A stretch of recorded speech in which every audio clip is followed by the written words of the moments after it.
Hold on. Yeah, I finally did the screen thing. So now I got a screen there and there, so I don't have to fucking break my neck all the time. I did fuck up though because I forgot the whatchamacallit. Sorry, I'm dumb tired. I can't show my screen on this stream. Unfortunate. But yeah.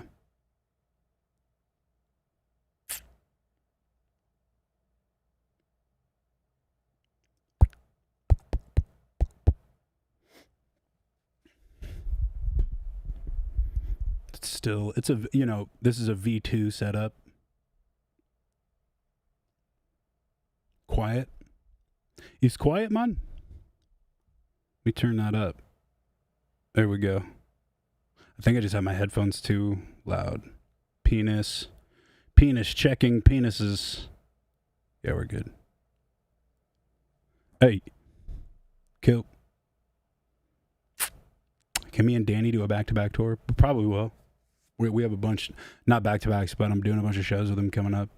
Think about announcing it soon. Pretty soon, eh? I don't like the camera right here, but I'm going to let it slide today.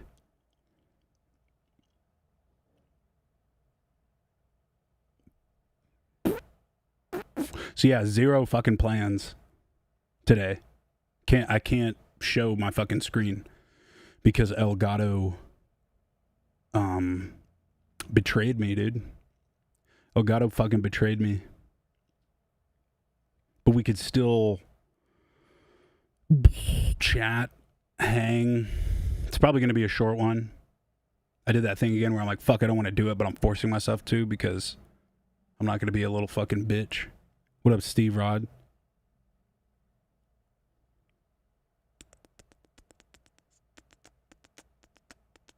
Basically what happened was when I had 3 screens, I had one in the middle that had HDMI, and then the 2 on the left. The left screen and the right screen were the Apple Studio display. And if you have the Studio display, you'll know it looks great. Like it's my favorite display, but there's no HDMI. And so I got a cord that goes Thunderbolt to HDMI. And when I plug it just straight, because I have my laptop work computer, which is right here, and then I have the streaming computer, which is just a Mac, whatever. And so I plug the screen. Usually I would plug the middle screen HDMI into a 4KX and then plug that into the streaming computer, and it's good. For whatever reason now, I just found this out today. I bought like 6 different cords to try to fix it, and none of them worked. But it's like a Thunderbolt to HDMI cable. So I plug one end into the studio display and the other end into my computer, and it's fine. But then if I try to plug that end into the fucking 4KX, it doesn't work. So it's fucking stupid. But I'm going to figure it out.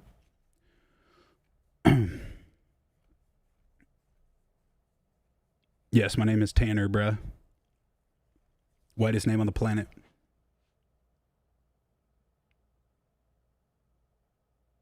And I'm proud of it. I love it. My mom got it from the Bad News Bears. I saw you twice in the Bay Area. What the frick tour was dope as hell. Thanks, bro. Thanks, Shane. Crowbar, Janice, and now, yeah, skate park at Tampa, dude. It's gonna be fun.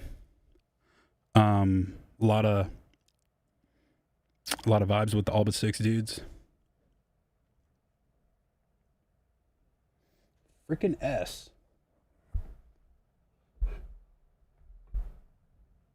There we go. There it is.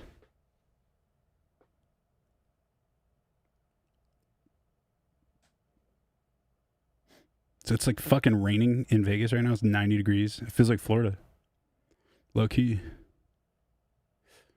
As a kid getting into the music in the 19s and thousands, what artists did you like? What was your parents' taste in music? My mom liked like Melissa Etheridge, Indigo Girls, but she also liked like punk. Offspring and Green Day and what was the other one? Rancid. And like ska and shit. My dad was like Dave Matthews Band, Grateful Dead, Bob Dylan, all that good shit.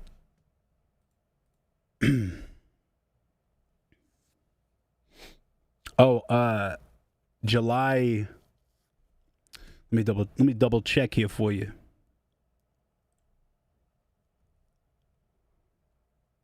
See, I'd much rather just tilt my head up and look at that screen rather than fucking snap next, bruh.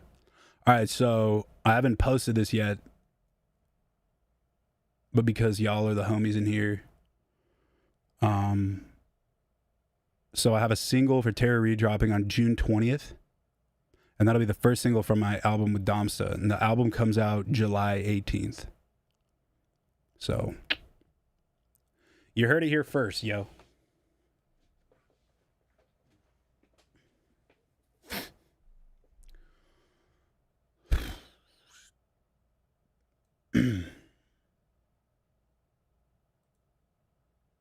Fucking woke up late as shit today, tired as fuck.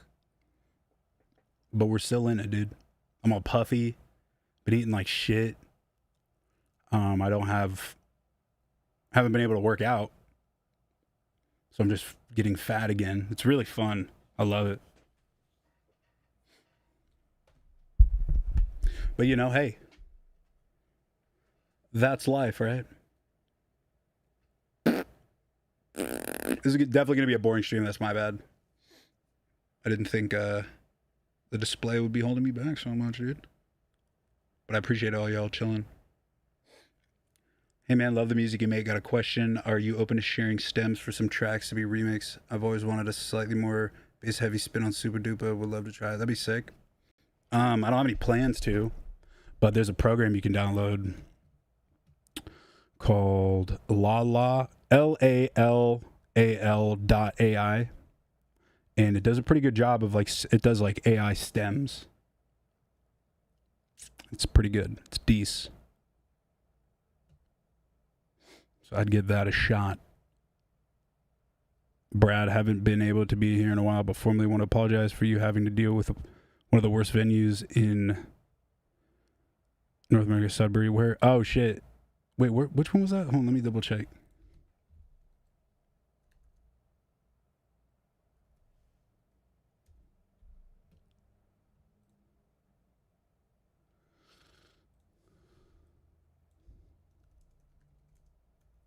That was with Puya, right?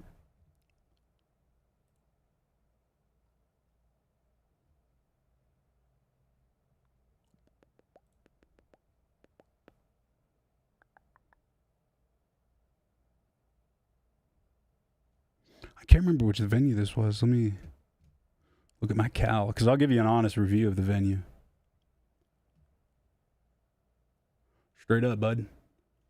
Oh,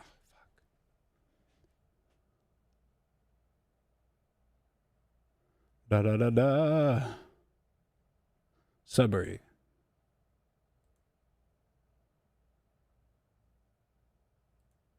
Ontario. What was the venue called? Oh, was this the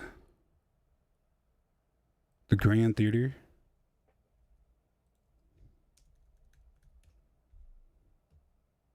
I really wish I could like show y'all my screen. It's probably pretty fucking stupid. Oh, that's where we had the Titanic moment. I remember that. It wasn't too bad. I love a big venue. I thought the stage setup was a little weird. It was clearly like they usually do raves there, right? I remember the stage looked like a Cybertruck, like the DJ booth. And but no, it was fun. I just honestly wasn't feeling too hot that day. But I thought it was cool. It was good. It was a cool venue. The shit with the sink was fucking hilarious. Would you ever do a pod with Coletti? Also, are you still scootering competitively? I'll answer the second question first. Nah, not anymore, dude. It was just like a straight up, it was a fad, honestly, and it got really gay because everybody else started scooting after me. And I pretty much started that trend of scooting. So, and okay, I've talked about this on the stream a couple times, but I haven't said it directly. So wait, hold on. I'm sick of that fucking hat. Me and Nick Coletti did have a podcast, and we have about 5 episodes. It was shot just on webcams, and it was so fucking funny. But it was called Mumbo Jumbo. That was like the working title. We were gonna film like 10 to 20 episodes and then drop it. And Spock was producing it. We were like kind of just figuring it out.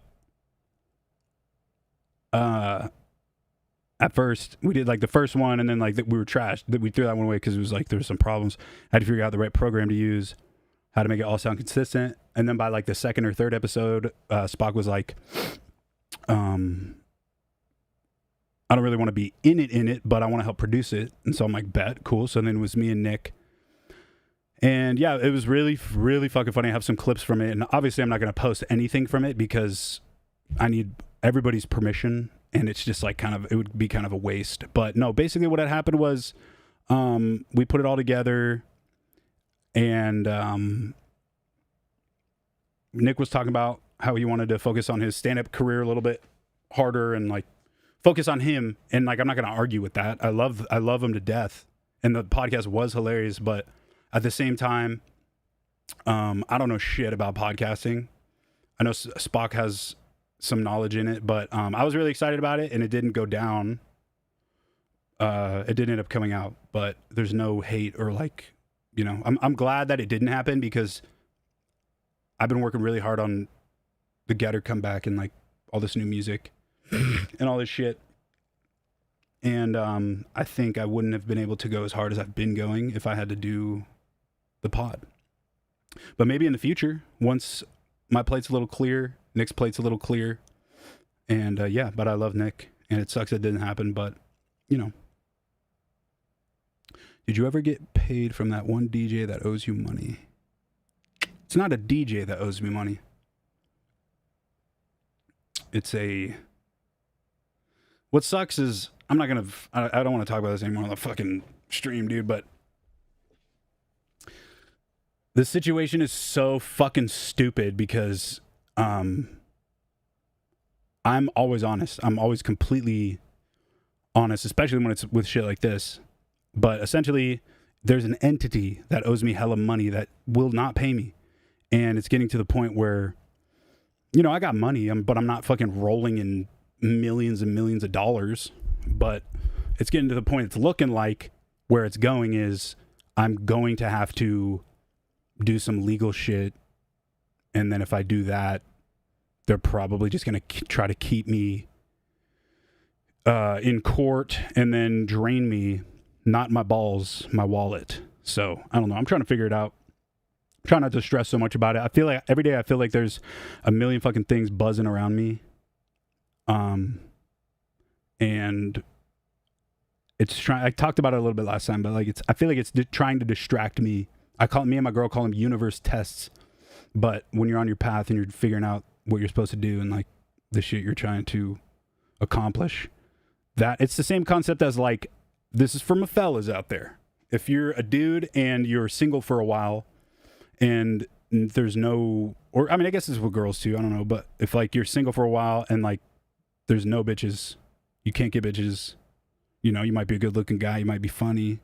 You might have like a fucking third leg, but just girls aren't biting. And then as soon as you get in a relationship, girls start biting. It's a similar thing to that where it's like, I've been pretty stagnant and not lazy, but like mellowed out, relaxing. And now that I'm like, okay, putting my work hat back on, start touring, start putting out more music.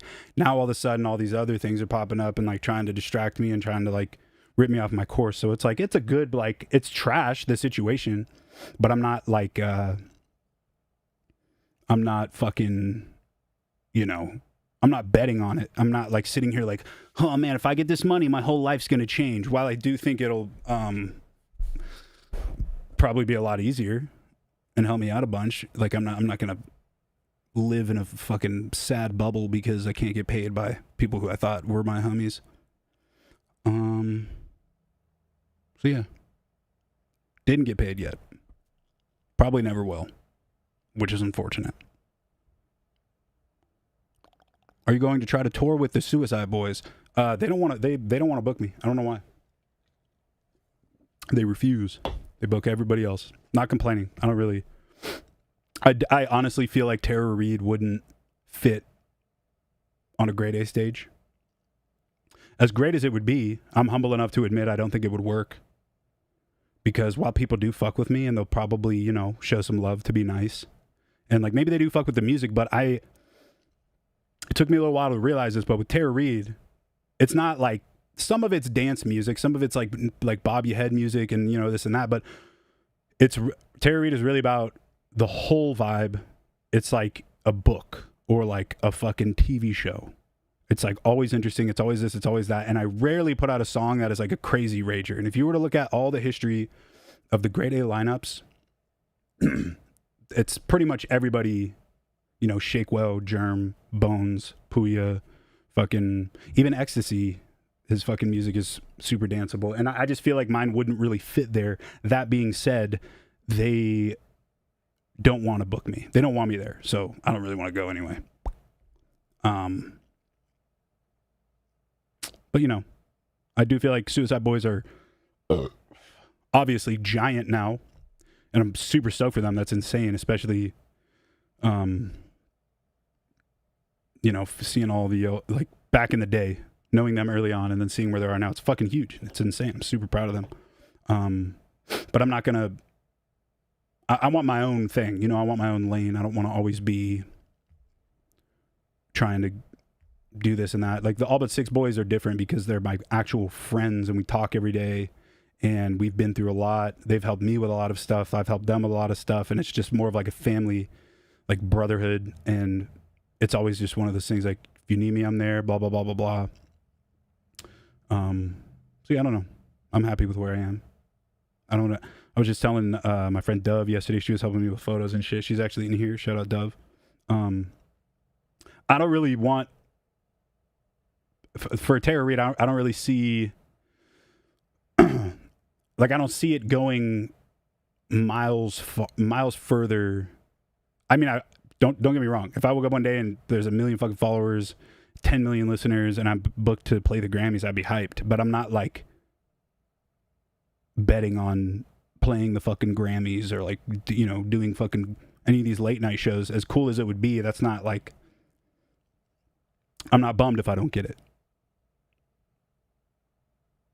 I want to keep it to an extent, like, if you know, you know, if that makes sense. Kind of like Corbin. I've always said Corbin's like one of my favorites. And for him, it's kind of like, you know, when I went to go see him a couple times recently, it's just a room full of a bunch of people like my age with tattoos, everybody singing every word. And I'm like, that is cool. It's like a fucking meeting of souls. Like everybody's just vibing on the same shit. How do you feel about BOP Kosher? I think he's a fucking boss. I think a lot of people saw this. I feel like he, at first, when you see him, you're like, what the fuck is this guy doing? Super Jew rapper, blah, blah, blah. From the outside, it's, you know, it was like at first you're like, oh, okay, the image is kind of weird. But then you hear his music and you recognize that he can rap. And then you find out that he's like pretty much a pro fucking skater. So he's lit as fuck. BOP Kosher's dope.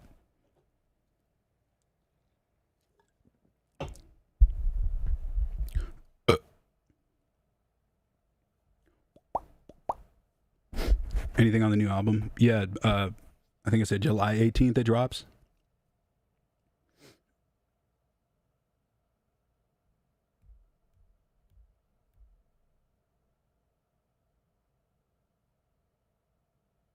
Just keep workshopping like you do? Yeah, probably. I'm just over being bummed out about shit not going my way, you know? Not even on my shit. Like, not even on like a pity, like feel bad for me, like, oh yeah, I haven't gotten what I wanted. It's like, dude, most of the people I look up to didn't get their shine until they're like mid-30s. And I feel like I've definitely done enough in my past to kind of prove myself. I don't feel like I need to prove myself, but if I did, I feel like it kind of speaks for itself. You got some info on All But Six Go Skate Day? The only info I have is the date. I believe they posted a flyer. I think there's a show the day before with the All But Six guys. And then I know we're like judging a skate competition or something. Any Getter or Terror REID tracks we should check out that you'd say are underrated? I feel like Getter, it's been long enough. Like I'd say all that stuff's pretty rated.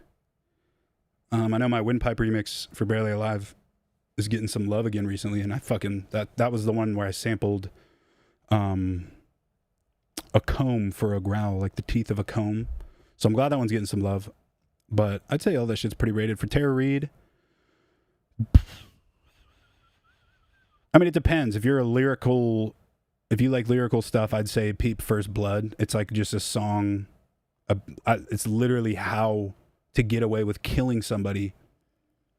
It's kind of like a follow-up to Kill the Rich. And then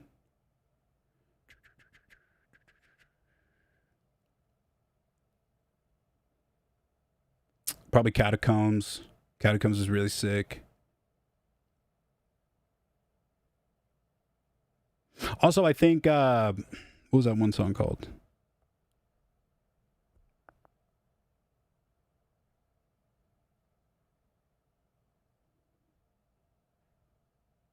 Bringing it back now, stop. What I hop from the top. I can't even remember my own fucking song names. Hold on.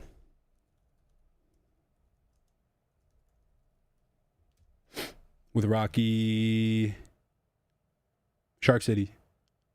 Pretty much. I mean, Manifesto is the best taste.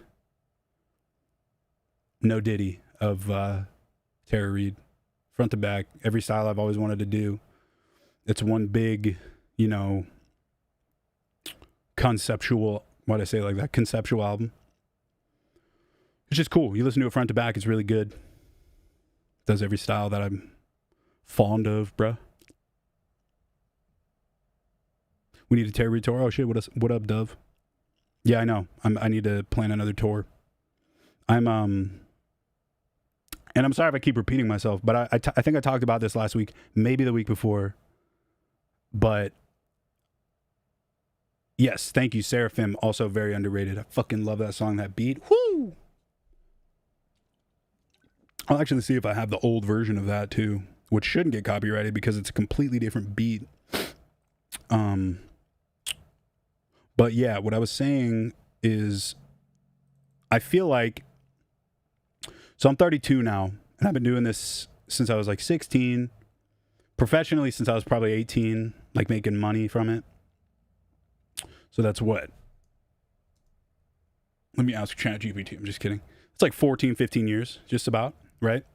And I feel like from the very start till a couple years ago, I was doing it for the art and for the look and for like it's always done for the love of it, but I'm like always wanted to push it further and like, this is me, this is my shit. You recognize my shit with the melty face with Della Deso, the music videos and everything. That was like, excuse me, pouring all of my shit, all of my poopy into just like the all around vibe and doing that. And then, now I'm in a zone where obviously if I don't love it, I'm not doing it. So obviously I do love it, and I'm finding my shit that I missed from the Getter stuff from a while ago. I'm finding it again, and I could like re-enter that zone, and it's been really fun, especially to see where shit has gone versus like from when I was starting it until now. But yeah, I feel like now I'm on more of the tip to like make the right business moves and really make an empire, or not an empire, like an enterprise type shit, if that makes sense. Like, let me put it this way. I made a bunch of money doing Getter back in the day, and then I put the money into things that I thought were cool, but they weren't regulated and they weren't professional, like Shred or any videos I did, any fucking just buying dumb shit. And then because it was like afloat, it kind of fell through, and then it was a big hit. And now, and then obviously I dropped off for TERROR REID for the love, because I went from making, and I'm not trying to like toot my own fucking penis, but I was doing like $30,000, $30,000 to $40,000 shows, couple shows a month, and making some decent money, you know. And then I went from that, and I just wasn't enjoying myself. And then I dipped and did TERROR REID, and like TERROR REID, you know, there's not a whole lot of cash in rap shows. It's pretty much the opposite. So in rap, you make most of the money from the music you put out. And then in EDM, you make most of the money from the shows and touring. So I was going from making like between 50 and 100K a month, obviously before like paying people, to doing like probably 10 to 15 a month. Not a lot of it was coming from rap stuff. But I did it because I wanted to enjoy it again and not just like be driven by money. And yeah, I did it, and it was fun, and I stayed afloat. Everything I was worried about didn't end up being even fucking real, and I just wanted to enjoy it. I did my time, and yeah, it was a lot of fun. But now I'm like, I want to build this. I feel like I have a lot of pieces, and it's time to build this motherfucking jigsaw puzzle, bro. So I'm excited. Sorry, I'm kind of just blabbing. I don't have, if you're just joining, I don't have the ability to share my screen, so it's just going to be me talking and making cum jokes and answering questions. TERROR REID is a much better fit for grade A than Cemetery. If you haven't heard his music, it's hard to listen to. I feel like I got robbed having to listen to his full set. I mean, I'm not going to speak ill on anybody, but I don't like Cemetery's music. I love his brand. I think his brand is great. I think Slaughterhouse is dumb catchy, but I definitely agree. But again, if I'm not wanted, I don't want to fucking do it.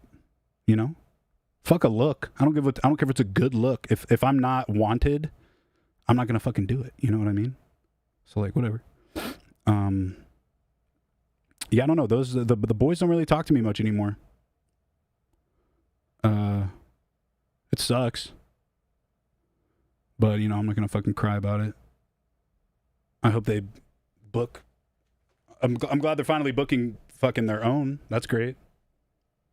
Another thing you got to remember too is like, compared to all these other fools, TERROR REID's still a pretty new rap act, and I would hate for my history with them or whoever else to cut in front of anybody else who deserves a chance. Like, if this is strictly a passion project and something I do for fun, I don't want it to be like, hey, I know these guys, so I got a cool slot. It's like, you know, if I earned it and if they fuck with me and they want me to do it, I'll fucking do it. But I'm not gonna fucking get on my knees and beg. Whatever happened to the Slam Dunk remix? I don't know. We made it at Sonny's crib years ago, and then it was kind of just a DJ tool, but we both kind of forgot about it. And then I think it was one of those situations where what's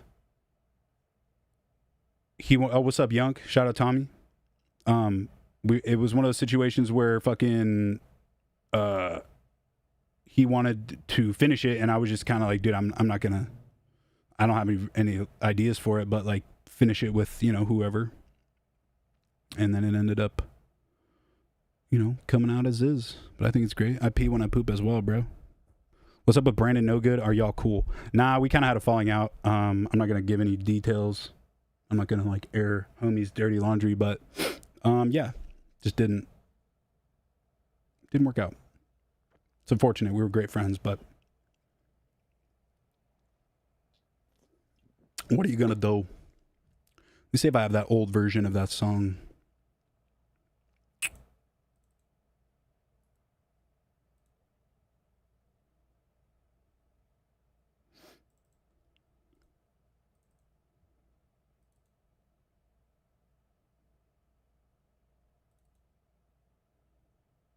Dom Sen TERROR REID comes out, full album July 18th, I believe. And then the 20th, June 20th, the first single comes out.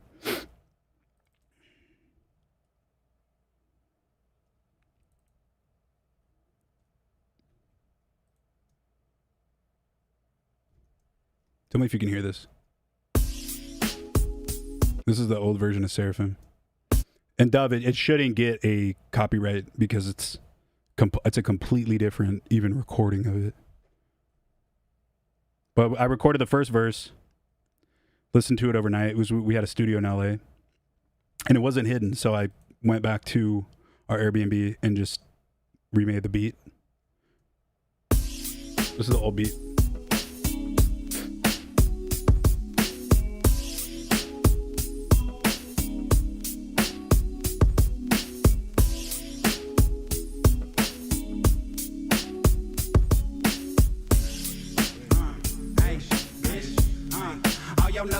Bitches ain't shit. Lean when I spit. Thick game on the honey. I've been eyeing for a minute. Say she ain't wanna get to know me no better. I think I know better. You know the name is only 4 letters. Hot like a bow. Can't no wicked raw pole. Drain on these suckers never fall. Terror with the claws. Kill them just cause. Zero error. Some syrup. Never care about the cost. Pussy ass looking for a bad bitch, please. I'ma set it off. Light a fire with the breeze. For your keys, cause I'm underneath the whip. I'm in the stash spot, finna dash with a zip. Gainer like a flip, no brainer with the clip. Leave a stain, hope your lame ass came well equipped. Thick as hit list, drink a bit with your mistress. Heavy rain, fall I split. Never fuck around, y'all can suck a dick. Yeah, pretty good. Then that was close to a year ago. Crazy. Fucking Chrysler. Still hilarious. You got a copyright strike on your own track. I know. I mean, it's the way shit goes. You know what I'm saying? But I mean, I'm not on YouTube to make fucking money. I don't make shit from YouTube. So, you know, whatever. It just sucks that it'll like nerf. Oh my God, dude. I remember I dropped, I signed with Orchard for TERROR REID to get, you know, some cash and some, to help, like first experience with like a real label, in rap. And I signed with Orchard to do, I believe, 2 album deal and some singles and shit. And I basically did it so I could have just more, be able to get it, like be able to do, on the record. Was that the freestyle I did? I wanted to do shit like that. I wanted more money for shit. And so they were like, okay, cool. Here's some cash. I'm like, bet. And then I'm like, cool. I'm going to do this music video for Nod Your Head because it's my favorite song. Went to Canada to shoot it. Went over all these fucking rules. Like, this is how it's going to work on YouTube with this and this and this and this. Spend fucking like 40 grand and go out there, shoot it, super fun, and like get it all edited. The dudes were fucking magical and like edited it way quick for me, like super quick. Cause I was like, bro, I need this like in time. And they did it and we pulled it off and then we uploaded it. And then YouTube just fucking age restricted it as soon as it went live, which basically took it from, like, if you think of like with the algorithm, if you put out a video that follows all the rules, everybody can see it. But because there was literally a 2-second part, if you watch the music video, I don't know if it's still in there if we uploaded an edited one, but I get my head cut off while I'm dressed like a fucking vampire, so it's clearly comic violence. And they cut my head off and it rolls on the ground. And they said, yo, the fucking blade hitting your neck, that can't be on YouTube. I'm like, that's funny because I could go watch a music video and watch somebody fucking hang themselves right now. Or I can go watch, you know, fucking breastfeeding. Or like, I guarantee you I could find a couple of dicks on YouTube. But they ended up, it was like that for like a week and a half. And the viewership went from like, it was doing super well. And then just dropped for like a week. And I think it sounds petty as shit because I'm super blessed to have anybody view my shit. But I think it's only at 1 million now. And going by every other music video I've dropped, it did the worst, but it should have done the best. You know what I'm saying? Am I a pancake or waffle kind of guy? I think I used to be a waffle guy. But dude, waffle irons are mad unreliable nowadays. I don't know what it is. The best waffle iron I've ever had was from Urban. I'm not even kidding. It's from Urban Outfitters, and it was a Pikachu shaped waffle iron. It's the only one that was actually non-stick. It was super fucking nice. And then I lost it. So now I'm definitely a pancake boy. Yeah, I was pretty sour about that shit with YouTube, but over time I realized, like, talking to Oliver Tree too, he was like giving me some advice with it. I should have known better from the start. And like, granted, they did, I emailed them a huge doc saying like, dude, please somebody read this.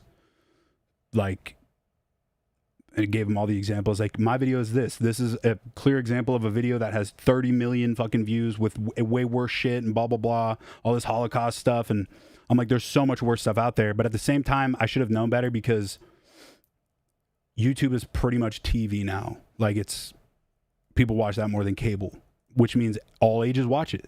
So I think they were right to bump an age restriction on it. But I do think for music videos, there should be some extra rules. Like, if it's art, you shouldn't really have to worry about it. Whew. As you could probably notice too, there's been a lot less YouTube highlights and like videos like that, because right now I'm at a stage where I'm trying to build the Getter team and get everything automated, because I'm doing it all myself, with the exception of Dove helping me out with YouTube. Appreciate you, Dove. But it went from like just doing streams and then editing the stream highlights and then clipping everything myself. Like, all the clips I post on Instagram, I fucking make, and YouTube and everything. So now I'm at the point where, now that I'm working on new music and getting stuff sorted out, bro, I need some rotos. Bro, I got rotos right here, son. Come on now. But now that I'm doing more music and more brand building and like working with people and hiring more people, that has slowed the fuck down. But it will pick back up. But right now it's okay. It's either I stick to exactly what I've been doing, or I work on new music, tour, do all this cool shit that I really want to do. So it's taking a little breather for a little while, and then it'll come right back. But yeah, that's the result of doing everything yourself. I don't want to do that shit anymore. Ass. You gonna be a pirate or a samurai? I'm gonna have to go with samurai. I don't know the whatchamacallit. I don't know. I'm tired. Yeah, they showed Du Hast Mesh on MTV. Yeah, I know exactly. At the same time, it did feel kind of cool where YouTube was like, hey, bro, this is a little too gnarly. I actually sent them. I was like, dude, a couple months ago, I literally dropped a music video where I unalive myself. Hey, Dove, that one was for you. I unalive myself with Puya in the same room, and we rap while hanging. You know what I'm saying? That did fine. That did super fine. Favorite Red Bull flavor, bro, the sugar-free. The sugar-free all day. Would you consider Buried Alive Part 3? Yeah, we have plans to do that. We have plans to do that for sure. We were going to get a secret feature on it. Me, Eli, and blank.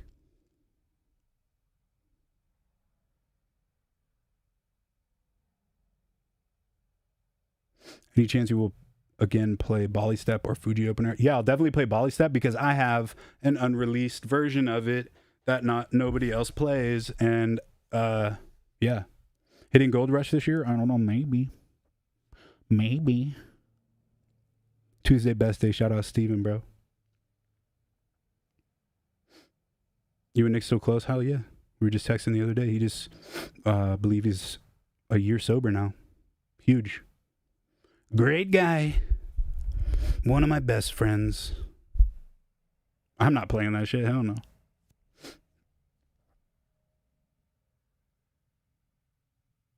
Did you ever have that aha moment when you first saw people wearing Terror REID shirts? This is referring to the lyrics in the track Spineless.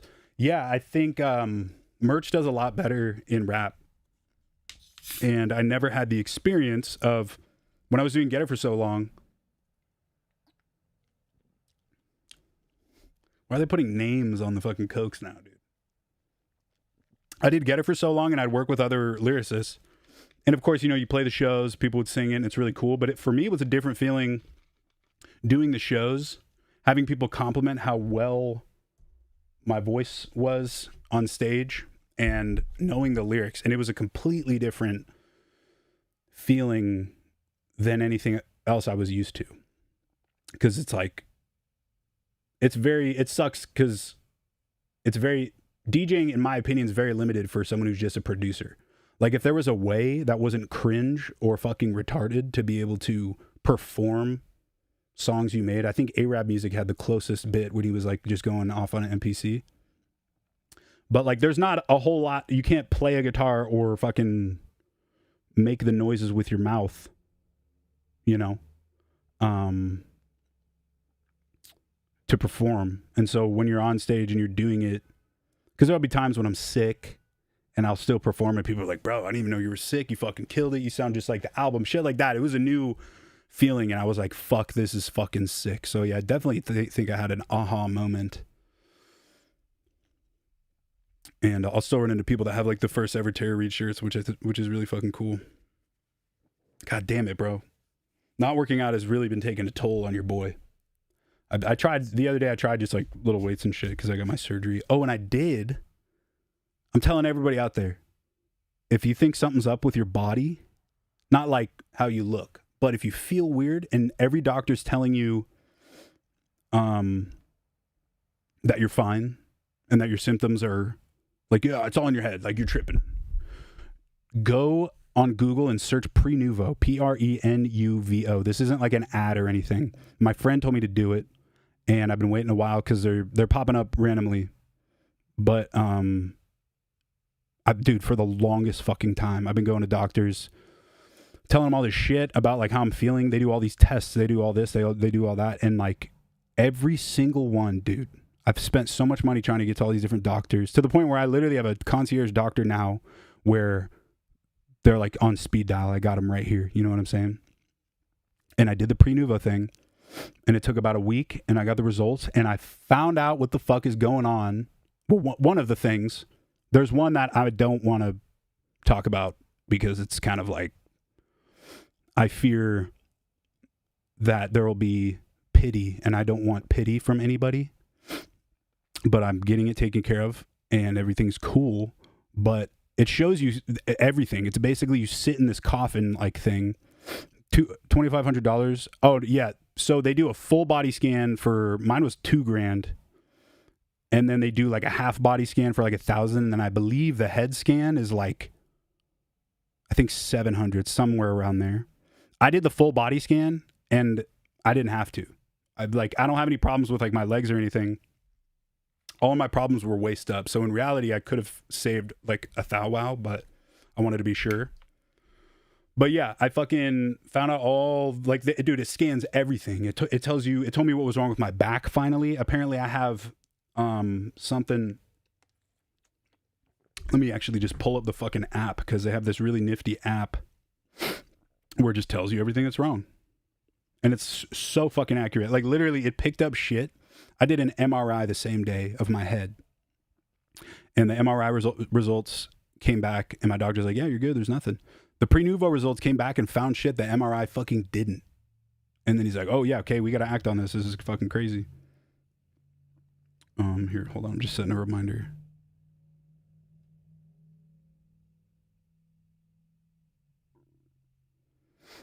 But yeah, so Prenuvo, it legit saved my life. Like my doctor was like, if we didn't find this, you'd be in trouble. So yeah, it gives you it does the nervous system, respiratory, circulatory, endocrine, whatever the fuck that means, digestive, urinary, reproductive, and musculoskeletal. Muscles, whatever the fuck. Trying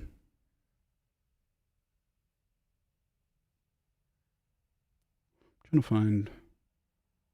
Yeah, so with my spine, I had sciatica, and then I figured I have degenerative disc thingy,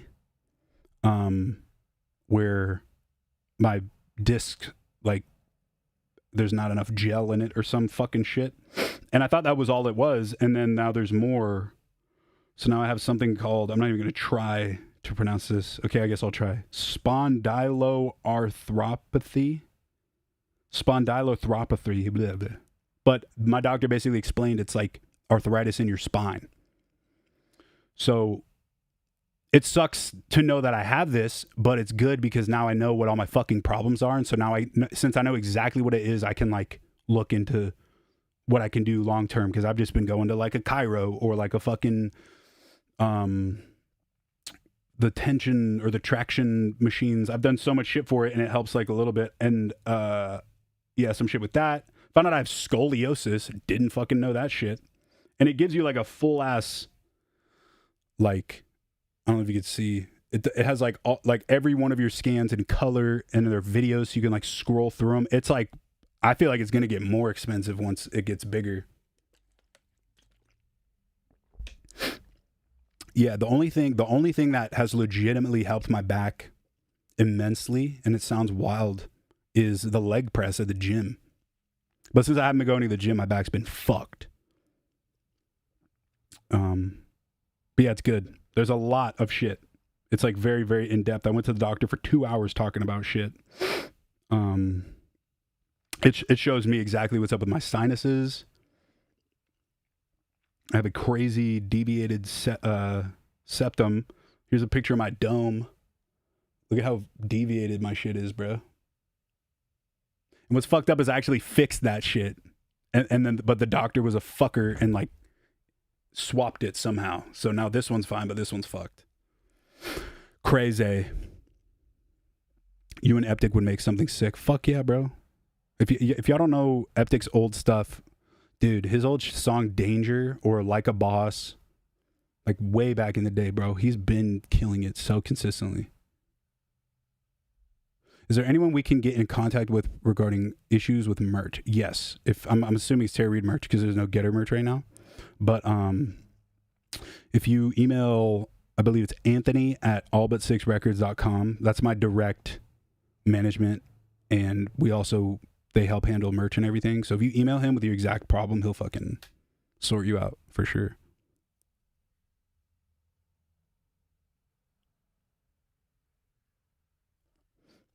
Can I post the GTR Discord link in here? It would be a spot where people can send shit and you can check it out too. Oh yeah, fucking good idea, Steve Rod.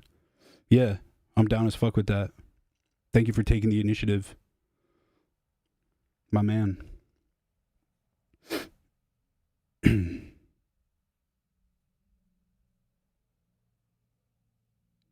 Yeah, Judd Thompson, you're totally right. No negotiable daily mobility. The less you move, the worse it is. Exactly. I've gone as far as to like get a new couch and a new bed, spend thousands of dollars on all this bullshit to think it's gonna help my back. Hello, people tagging your boy. I'm in the cloud now. I don't know what that means. Will you do a Getter show in LA again at that one club? I actually just approved an offer for an LA show, I believe in July. I'm not going to give any details, but it's I don't think it's that one club. I don't know which one that is, but it's a good venue. Will there be more Getter merch soon? Hell fucking yeah.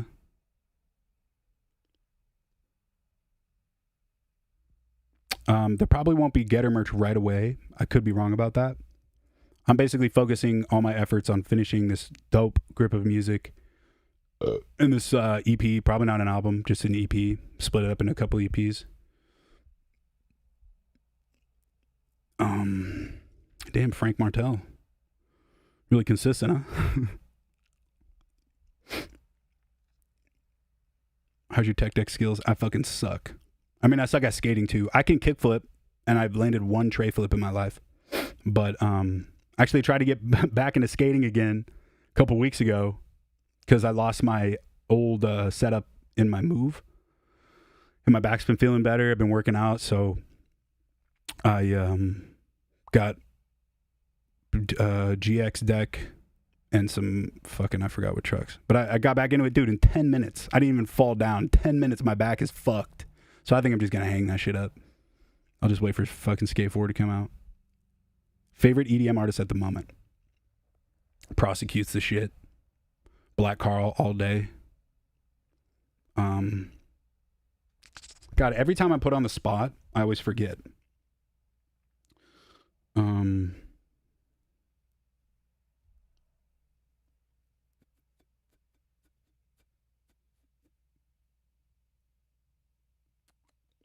We're just gonna go with those two for now. And not to sound like a fucking dick, but I have so many homies that make such good music that I'm like used to just hearing gas all the time. So whenever people pop out, like Black Carl heard his shit, I'm like, damn, this is like refreshing and new as fuck. So I'm excited to hop back in and see where the shit goes. Infect will always be top 3 for me though. I've been fucking bumping Infect since the Vine days, bro.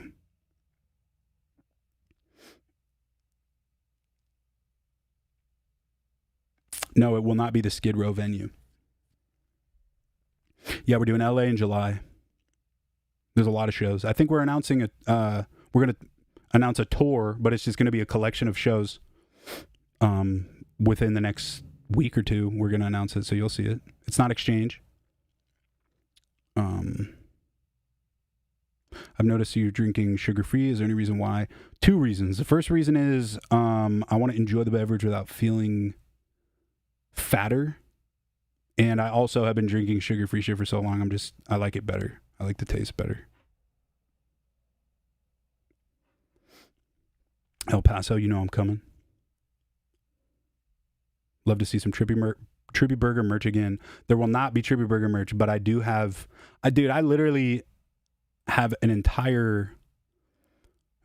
just a giant document that I've been working on for the past couple weeks that illustrates everything from where I started, what I've done, what I currently do myself, what I need, and my next 5-year plan.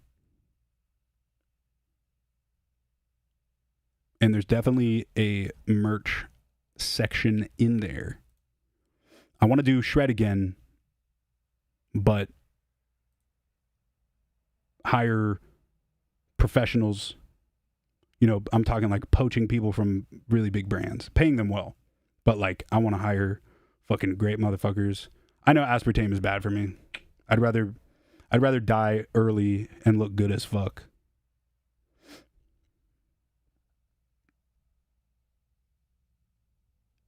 Red Rocks would be cool.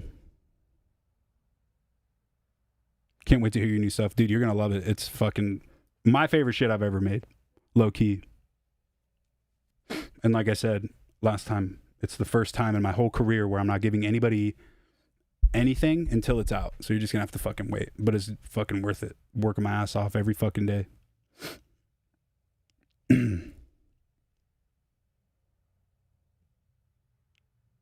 When you drop him with Space Laces, I don't know. There could be a song with me and him on it on my fucking EP. I don't know.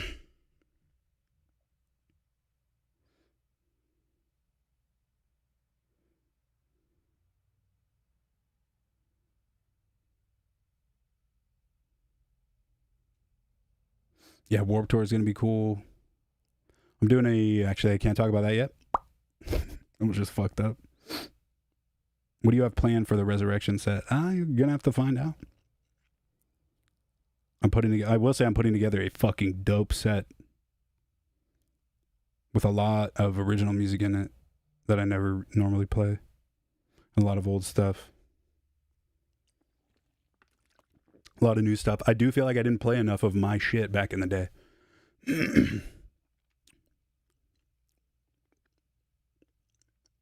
I mean, when I'm working out a lot more, like, okay, so anytime in the past when I've gotten a surgery or I have to go like a couple weeks without being active, like I've had to just sit on my ass the past 2 weeks because of the surgery, I would eat like shit and then gain a bunch of weight. So I prefer sugar-free and low-carb shit if I'm not working out. And then if I'm working out, bro, I'll sip a Gatorade full sugar. Sprite full sugar. I don't like the Red Bulls unless they're sugar-free, though, low-key.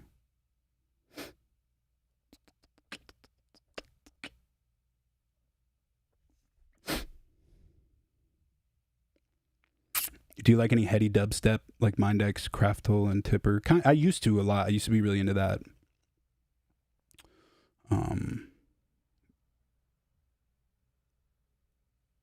Not to say it's connected, but when I would get when I used to do a lot of drugs, specifically hallucinogens, I really liked that stuff.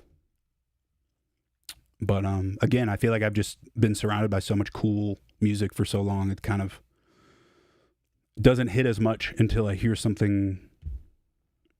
Like, I heard a song recently that I fucking loved. You probably know what it is. Let me see. Ivy Oxygen Casino 143. I'll play a little clip.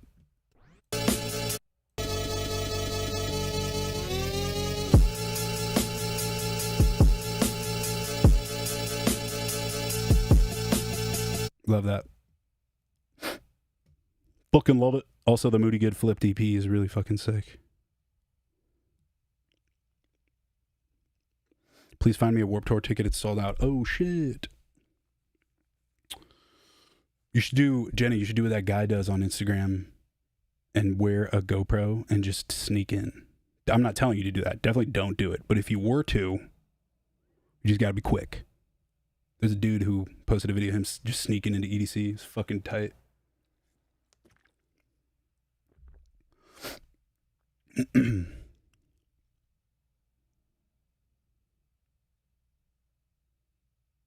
Back to back with Ian Moonrise 23 was insane. Yeah, dude. He's a goat. It's a fucking goat. You designed all the shred merch? Nah. I did it a while ago. I pretty much have had like eight jobs in one. So I've narrowed down all the jobs that I'm, like, all the people I'm looking for to build my team. And in doing that, I've realized everything I was doing for myself. And kind of trying to problem solve to really, because I just want this shit to go as smooth as it can. And I really think I'm in I have an important window right now. And if I miss the window, I mean, I'm still going to be doing what I'll be doing anyway, but I'm trying to use this return and all of this shit that I have planned, which is fucking epic, and nobody's ever done this shit before in EDM. I feel like I have to act on all of this shit now and make sure it goes the best possible way. Meaning me not do fucking everything. But when it comes to art and stuff for merch and like releases and stuff, I don't make it, but I'm always the one who's like, I'll build a mood board. If you don't know what that is, I'll open up a Google Slides, like a Google Slide doc, and you just drag in pictures of like shit you vibe with, like off of Pinterest. I do it for every music video and everything, but like it'll be like lettering, examples of lettering, the vibes, the color palettes, the fucking, you know, maybe scenes from old movies that use similar shit. And usually it's the same way you do with music videos. So for Nod Your Head, I created this big mood board and sent it out to these guys, and they sent one back like, here's shot for shot how we want to do it. So I would pretty much just do all that shit myself. But I was doing like creative directing and branding, which is basically I was responsible for the look and not making the art, but like finding the right artists.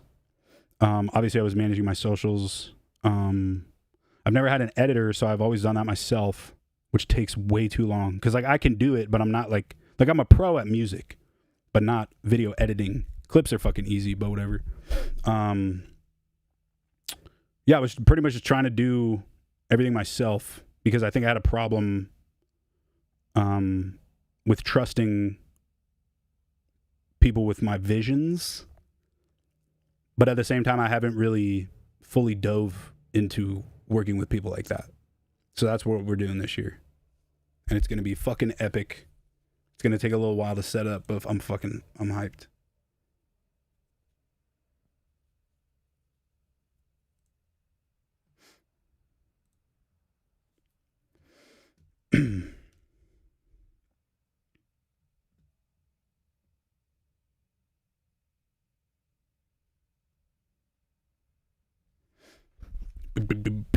Anyone get in contact regarding issues with merch? Yeah, I think I said it already, but Anthony at allbut6records.com.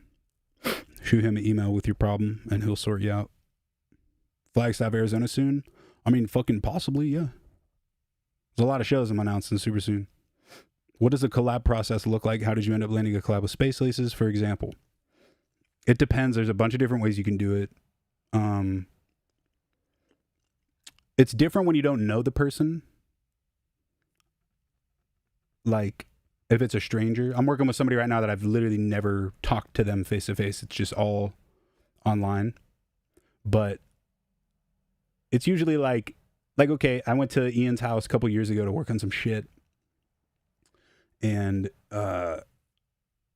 he'll show me ideas, I'll show him ideas, and you basically just cycle through it. It's the same with rap though. Like, you kind of sit with whoever you're working with and you both play shit, and like whatever's like, I'll make like a playlist of like, here's shit that is ready to go, ready to work on if you want to hit it. And then here's some shit that's pretty much done if you want to completely rework it, yada yada. And then you kind of just, me and Ian would just swap. So I'd be like, okay, you give me your project and I'll give you mine. And then you got to let go of like, I mean, this kind of goes for everything, not just collabs, but you got to get over the whole, like, these are my patches, these are my sounds and blah, blah, blah, blah, blah. Because like, if you made it, you can make it again, you can make other shit. So if I've never worked with anybody and they've stolen my shit, I feel like that's kind of, I feel like no one really actually does that. But yeah, just kind of welcome them into your world and also fucking enter their world sexually. Just kidding.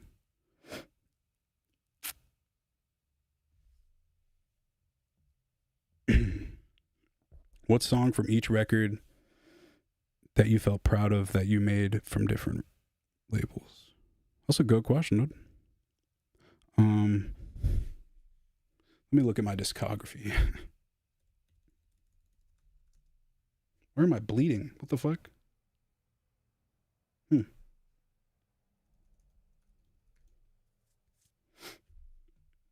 All right.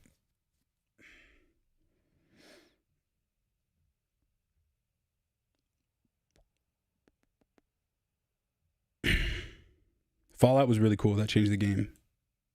With the do you kill people sample. Head Splitter, obviously. Fucking hyped on that one. It's all the ones that were the easiest to make are the ones that kind of make an imprint. 666 with Ghastly. That one, really stoked on that one. I thought Inhaling Abuse was my favorite one I made for a while.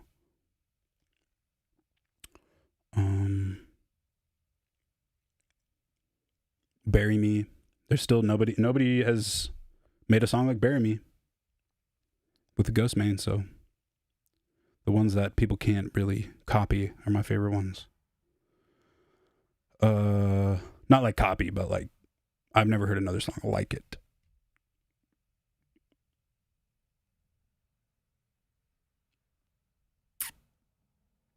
I do feel like Heartless and Hole in the Boat were pretty slept on. Chappelle was really good. Hunted with Pootie and Fat Nick. That was like the first song ever I made with them. Soul Mother, I Love You with Tree. Every Bit of My All, Weekend. Damn, those are hella old. Fuck.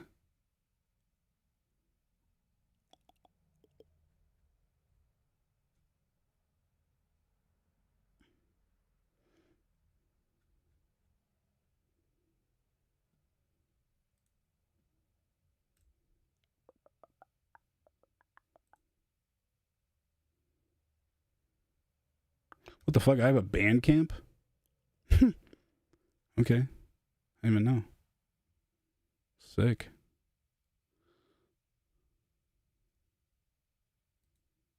Fucking sick.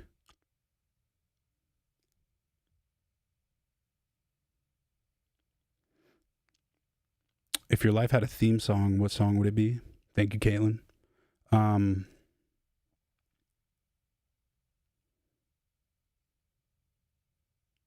Probably the Doug soundtrack, the Doug theme song, that old 90s cartoon.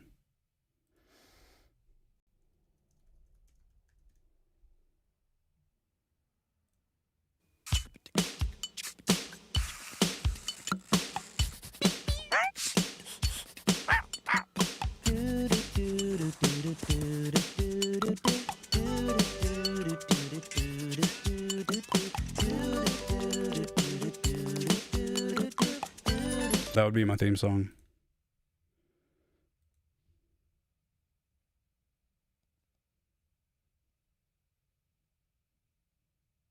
How can I get my music over to you? Hamro, I believe Steve, well, that rhymed. Not a rapper. I believe Steven Rodriguez was talking about a Discord. So maybe you want to shoot him a DM.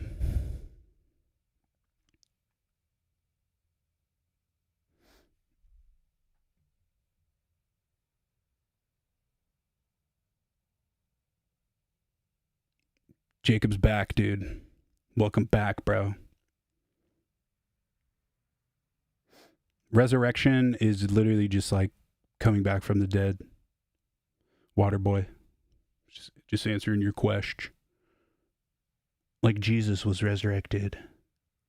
Like how Michael is resurrected in the secret ending of GTA.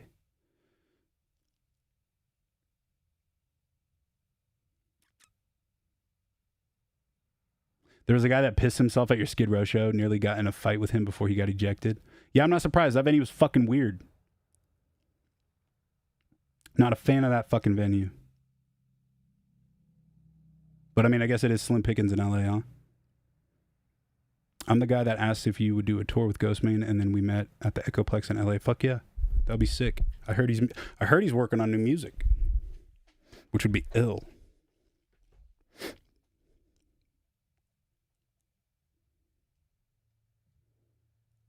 I just realized I'm scrolled way too up in the chat. That's my badness.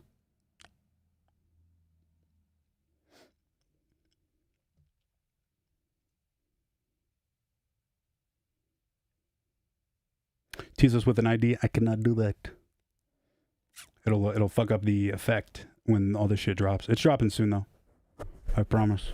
Waiting on a couple more features and wrapping up some shit. But there's gonna be hella new shit soon from your boy. I'm here, I'm back. I'm gonna change the game again. Do my due diligence, whatever that means.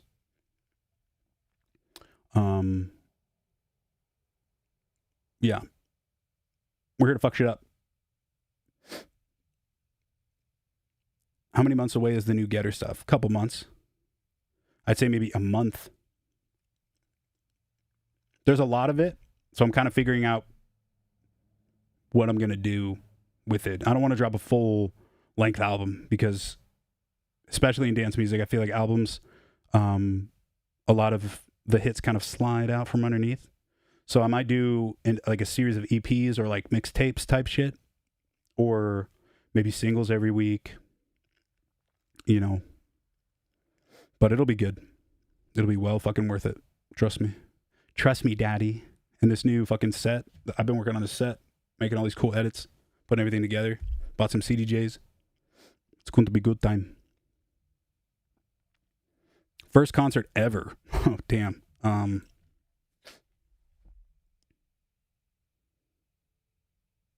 It was either Weird Al Yankovic, or Hanson.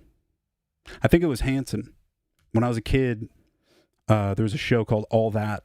It was pretty much like kid version of SNL. It was hilarious. And they did this thing called All That Music and More Festival. I haven't met a lot of people that have been to it. But yeah, it was called All That Music and More. And it was just like a music festival for kids. It was fucking great. It was like such a good experience. I remember I used to love Hanson when I was a kid, like really young. And I saw Hanson. I didn't think they were real. I thought they were fucking robots. No Doubt played too. And I remember watching No Doubt, and Gwen Stefani is like, "What the fuck is up?" Like, she started cursing on the fucking mic, and I didn't know you could do that. So I was looking at my parents like, "Oh shit, is she gonna get in trouble?" So yeah, that was my first concert. EDC 22 Orlando set. Oh shit, yeah, it was good. It was a very good time. Rocco's Modern Life is fucking goated. Cat Dog. Remember Cow and Chicken, bro? That show was so fucking weird with that red dude and his shiny ass. Is it Chill Thought Chill here? How do you get permission to do a remix? Most of the time it's paid, but I mean, as long as you don't monetize it, you can fucking remix whatever you want. They call them bootlegs. So like, especially now with like all these AI tools to like separate stems. I'm using the AI tool I use, lala.ai, is like pretty much saving my set right now because there's all kinds of really creative edits that I'm making of my old music or edits of like songs I like. And you're able to like pull out the drums and it's like not the best, but it gets like 75, 80%. But nah, if you just remix it and throw it on fucking SoundCloud or YouTube and just make sure it's not monetized, you can remix whatever you want.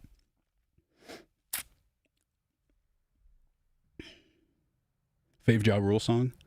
Damn. I don't know.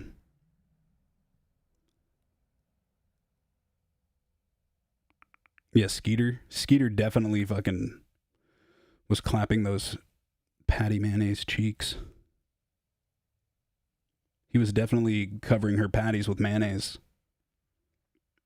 You coming to Santa Cruz? Yeah, hopefully. I don't know how many promoters are still out there. I would love to, though. Love to do a throwback set at the Catalyst.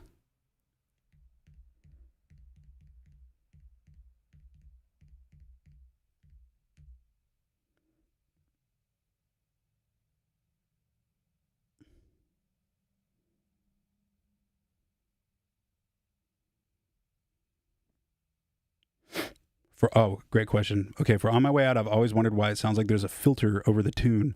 Was that a stylistic choice or just the synth? Yeah, I was very stubborn with that song, and I wanted to...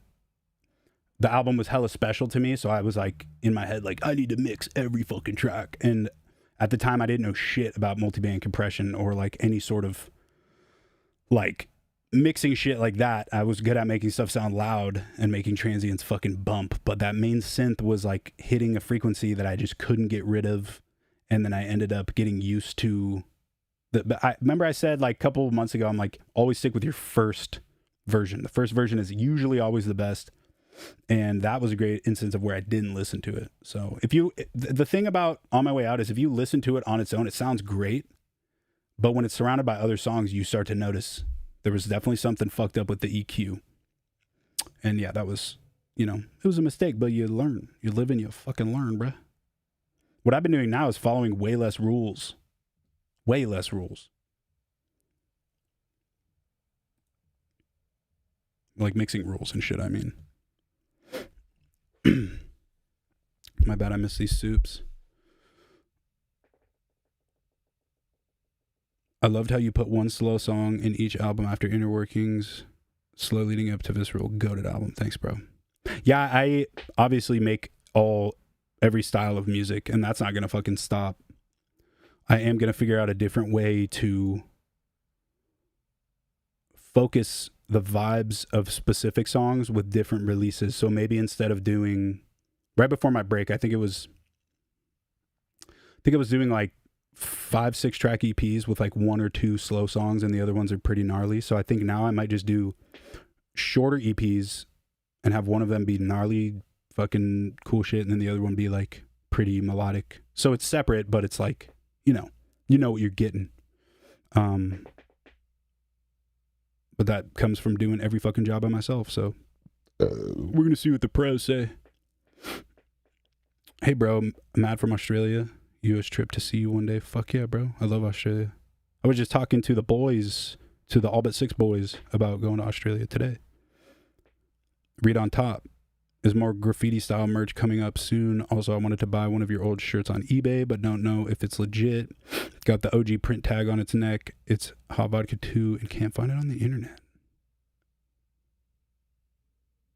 Let me look it up.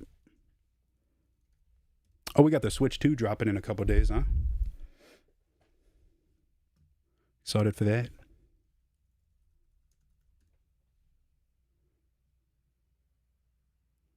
Oh, that's cool. I like seeing my stuff on people selling my shit. The Manifesto tour shirts, fuck yeah.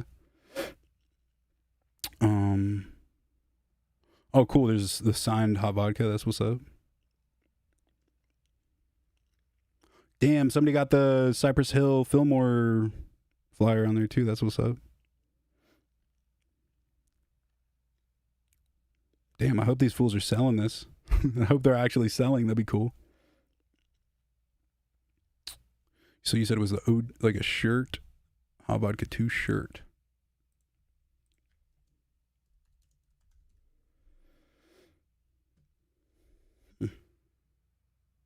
I don't see it.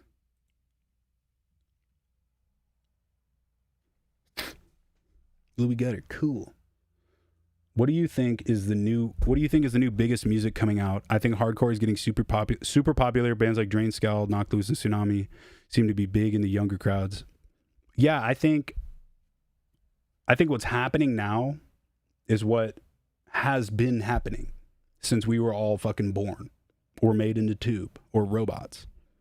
If you look at from the beginning of fucking time to an extent with music and art, it's a revolution, right? So if you don't know, a revolution is also something that happens, but it's also just a fucking circle. Like it's a full revolution, right? So it's like, sounds really fucking stupid, but you start with one style and there's all these new styles and all this new shit and blah, blah, blah, blah, blah, blah, blah, blah, blah. It gets to a point where all that stuff gets recycled, but it's new. Great example is funk, PHONK, or like Suicide Boys, or these new rappers popping up. TERROR REID, even. Like, people always say nothing's original anymore. That's kind of true because it comes from something else. Like, it's very rare to find an artist that is completely, like, doesn't sound like anybody else. That's why they stick out so much. But yeah, I mean, shit, dude, when I was a kid, hardcore and death metal were like, I mean, obviously nowadays, like shows and events, I feel like are way more lucrative and everybody wants to go to them and shit. But when I was a kid, that shit was popping as fuck. But even before my time getting into that stuff, the very first like birth of like heavy metal, at least the shit that I saw, like that, like, bro, listen to Drain and tell me it doesn't sound like old like Slayer or Pantera. You know what I'm saying? Like, it's every style that is getting more popular and popping up is like, has been around. It's just different. Suicide Boys, go listen to Kingpin, Skinny Pimp, or Koopsta, or fucking Juicy J, DJ Paul, 3-6, anything from them. Tommy Wright back in the day, like they sample a lot of their shit, which is what they did back in the day too. But like Suicide Boys are just another 3-6. You know, there's a bunch of artists, like it's inspiration. You get inspired, you get inspired, and then just kind of go with the flow and make shit that. Whose quote was it where it's like inspiration is like when you write music because you're inspired by other people's music, it's essentially taking like 10 different sources of information and then combining it into one, and then you use that to make your idea. I don't know if that made any fucking sense, but I think if we're talking dance music, it's similar. Like, oh, my light just went out. Like Hamdi, that dude Hamdi, all of his shit, it's very close to the first shit that I got into with dance music, like Casper Rusko, Fabric Live 37, that mix back in the day. It's going back to 140. It's going even a little bit slower. It's fucking, yeah. I think it's coming back around. I think everything's kind of coming back around. I mean, shit, TERROR REID is the product of growing up on Mac Dre, Slim Shady, House of Pain, you know, like there's the music I make, while it is original and made by hand by your boy, that shit wouldn't exist if I listened to other shit growing up. So yeah, but my goal in electronic music right now is to hop back in and do what I did before, but do it better and bigger. And I really, really want to blur the lines between the mainstream, if that makes sense. Like, I want to blur the lines between dance music and other shit. Kind of like I saw somebody say, how do you feel about the Nimda sudden death peeling flesh stuff? Like that, great example. I thought that shit goes off. I thought it was really cool. I think I always say the best way to change the game, whatever game you're in, is like to bring in other elements of other games, other genres. You know, it'd be like dude, if I put out a song as Getter that's a dance music song with like Blink 182 in the intro, So when you first turn on the song, you're like, oh, new Blink-182 song. And then it like perfectly transitions into like a dance music song. That means you get pop punk fans who don't necessarily like EDM are now listening to an EDM song. You see what I'm saying? Like when I heard XXX for the first time, there was so much nostalgia.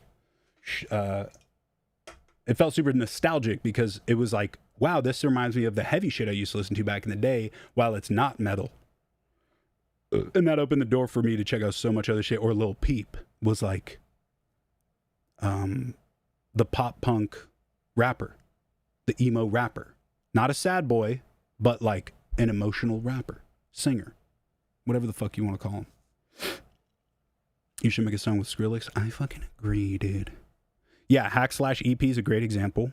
That was, while I do feel like that was more rap, I think a great example, proof of concept, like what I'm saying, is my song Bury Me with Ghostman. I was just talking about it, but I have yet to hear another song like it. I didn't make it for that reason, but Ghostman is the kind of dude, I've met a lot of artists and work with a lot of artists where they're really closed off on their style, which I totally get.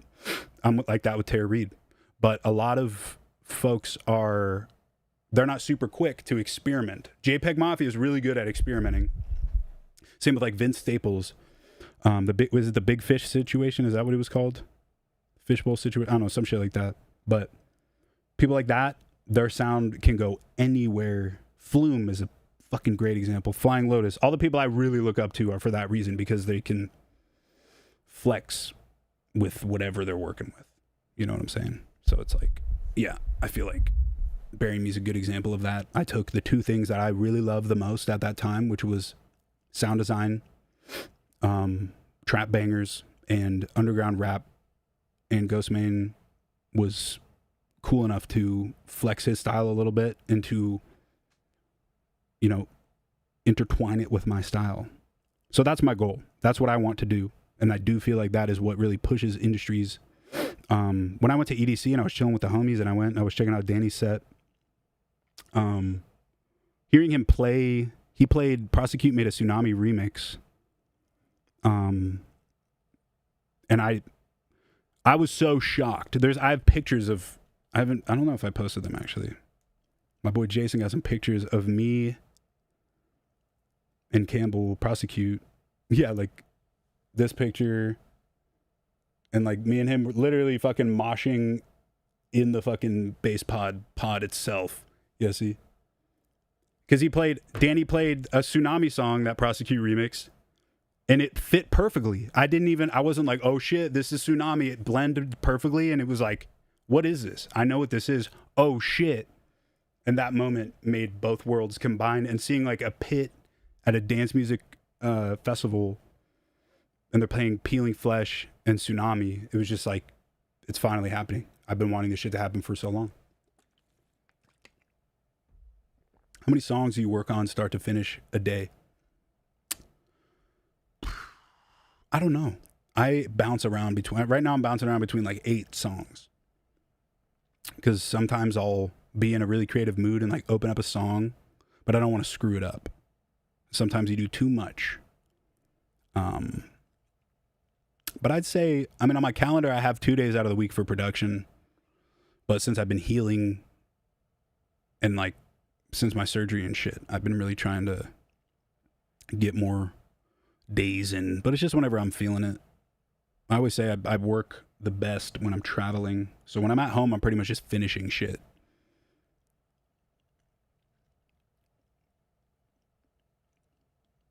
E-Prom's the shit. Yeah, the Kill the Noise remix of Mine. Yeah, that's one of my favorite ones. It's such a simple... Oh, Leotrix is in here? What up, dog? Miss you, bro. Yo, funny story, Leotrix. I don't know if anybody knows about this story, bro. Do you remember I did that Australia tour as Getter and Terror Reid a couple years ago?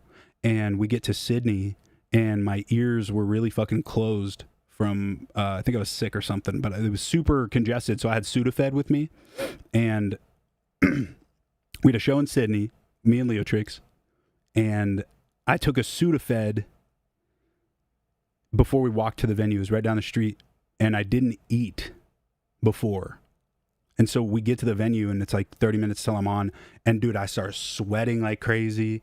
My shit's fucking, I'm feeling like shit. And then I had to push my set 30 minutes because I literally thought I was going to die. And then I'm like, dude, it's the Sudafed. I need McDonald's stat. And then I had a Big Mac and I felt better and played the show. That shit was funny. I don't drink. I'm not like sober. I just choose not to drink. It doesn't make me feel good. That being said, if I'm in a area with the homies and there's like a celebratory shot to be had, I'll take a shot. But I'm not a beer guy. I don't like drinking. It just makes me feel like doo-doo. I already feel like doo-doo enough as it is. HV2 shirt question got tossed. Nah, I went on eBay. I literally couldn't see the shirt you were talking about.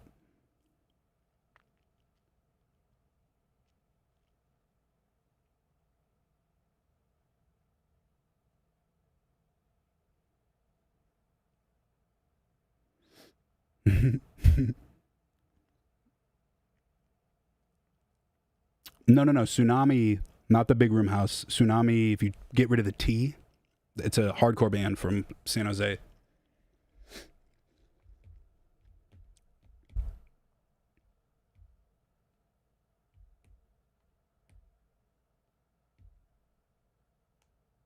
Do you have any advice on songwriting arrangements if you hit a plateau, specifically EDM? Yeah. Anytime I get stuck, I'll open up really, really old projects. A lot of the shit that I'm working on right now were songs that I made, ideas that I made years ago.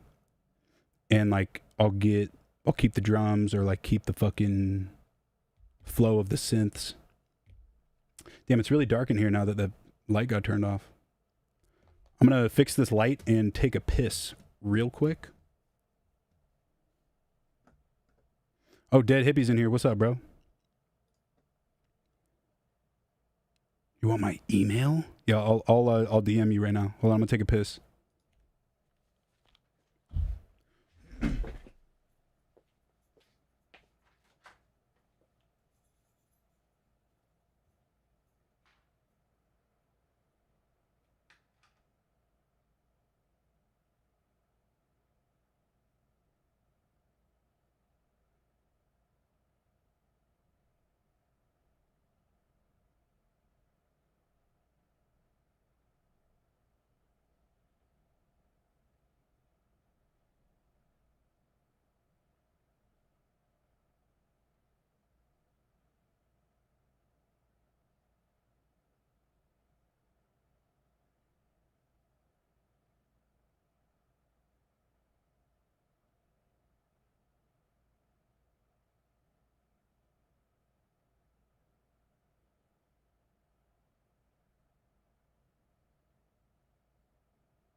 Ugh. What up? Dude, I'm loving not having all those fucking screens. Shout out That Hippie. You know, I've been plugging this full shit for a while, but dude's an artist. He's gonna, I promise you, he's gonna blow the fuck up. If you're still here, bro, I don't know who does your music videos, but like, bro, I'm jealous. That one for Skullcam, insane, bro. Oh yeah, I didn't even, hold on.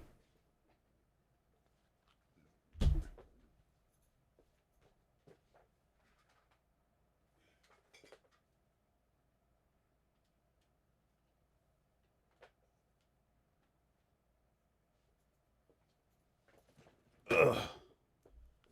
There you go. Yo, you do your own fucking music videos, bro? You're insane. I literally, bro, I was just showing my girl your new video, the haunted doll one. And I'm like, dude, I don't know how this guy gets these fucking crazy effects. But like, bro, you gotta keep rocking your shit, bro. That shit is so fucking sick. And if anyone in here hasn't heard, go peep Dead Hippie, I'm telling you. And his homie Iceman. Y'all got a thick click, bro. Can't wait to see where y'all go.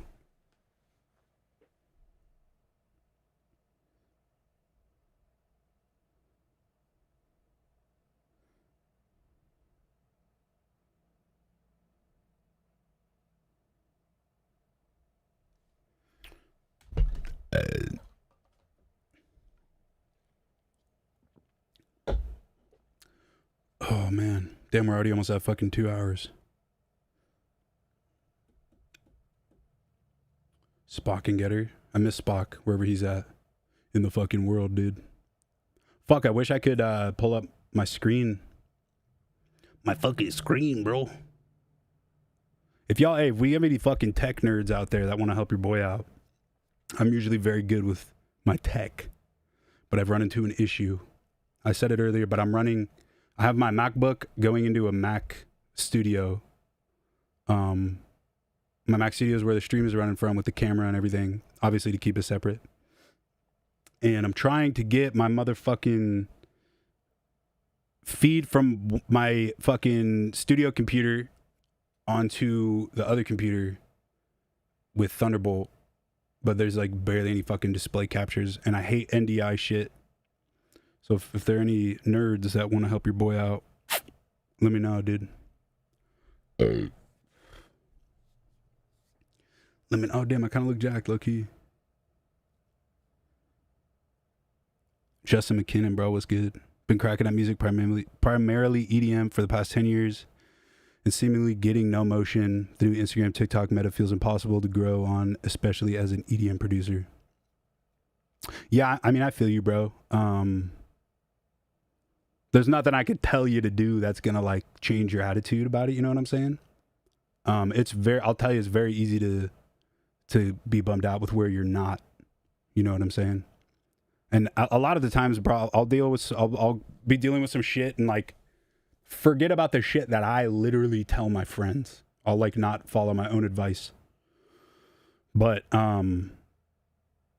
if I were you, you know, you got 10 years under your belt. That's huge. You know what I'm saying? Maybe if you honestly feel that EDM isn't working out for you, maybe take your skills and bring them elsewhere. You know what I'm saying? One thing I learned working with a lot of rappers after doing EDM for so long is like, if you produce dance music, you know, it's very technical. So if you're good at making shit like your mixes and your drums and your sound design and stuff, you have like a level up in other genres.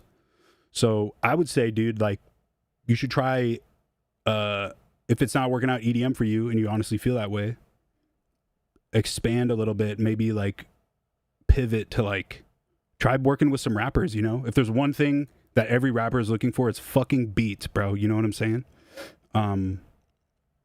Take a lot of the shit that you do in dance music, make it a little more simple, but keep the technicality there, and you'll blow people's minds, bro. I remember when I worked with Puya and Fat Nick early on. Same with the fucking Suicide Boys, dude. They were like, there's something about your style that is way different that we really like. And it was because I was using a lot of the stuff that I learned in dance music that a lot of other producers didn't, because they're not dance music producers. Like, one thing I'll tell you that it was super simple and I didn't realize it, but in dance music, you sidechain your drums, right? Which means if you have a group of drums with a kick and then you have a group of synths, you sidechain the synths to where it'll duck out when the kick hits only. So that's why like Zomboy's kicks are fucking crazy and all this shit. They don't do that a lot in rap. And I remember I did that on a couple beats and they're like, how are you getting that? I'm like, it's pretty fucking simple, but it's not something that rap producers would normally think about. You know what I'm saying? So I would say give that a fucking go, bro. Give it a go. Experiment. If one thing's not working, you know, the other option is to keep fucking grinding at exactly what you're doing. And I would say do either one. Do fucking both. You know what I'm saying? It's always going to be there. The good thing about the music scene is it's not fucking going anywhere. So it's literally just waiting for you, which is great. You can do whatever you want. read on top. I thought I did answer that, bro. I'm sorry. You didn't answer earlier. More graph merch. And did you ever release that HV2 shirt or not? It's like a black shirt with the white HV2 graphs out. Oh, yeah. Hold on. I think I know what you're talking about. Let me double check that is the shirt that I'm thinking of. And yeah, I'm going to be doing a lot more. We have some sick merch coming out for my album with Domsta.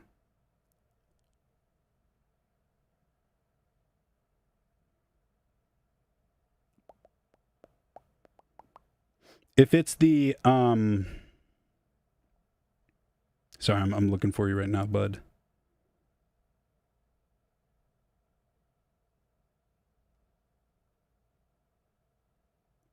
Okay. If it's a shirt with this on it, it should be legit. We did hoodies with that embroidered, and I believe there was a very limited amount of those tees on tour. So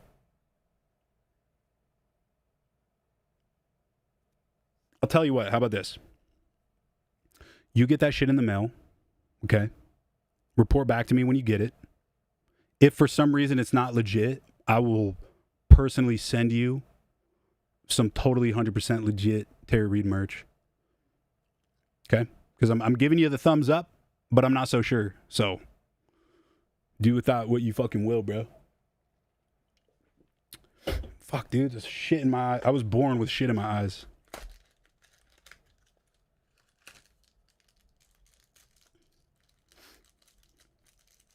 Got you, dog. Do you play League? I don't.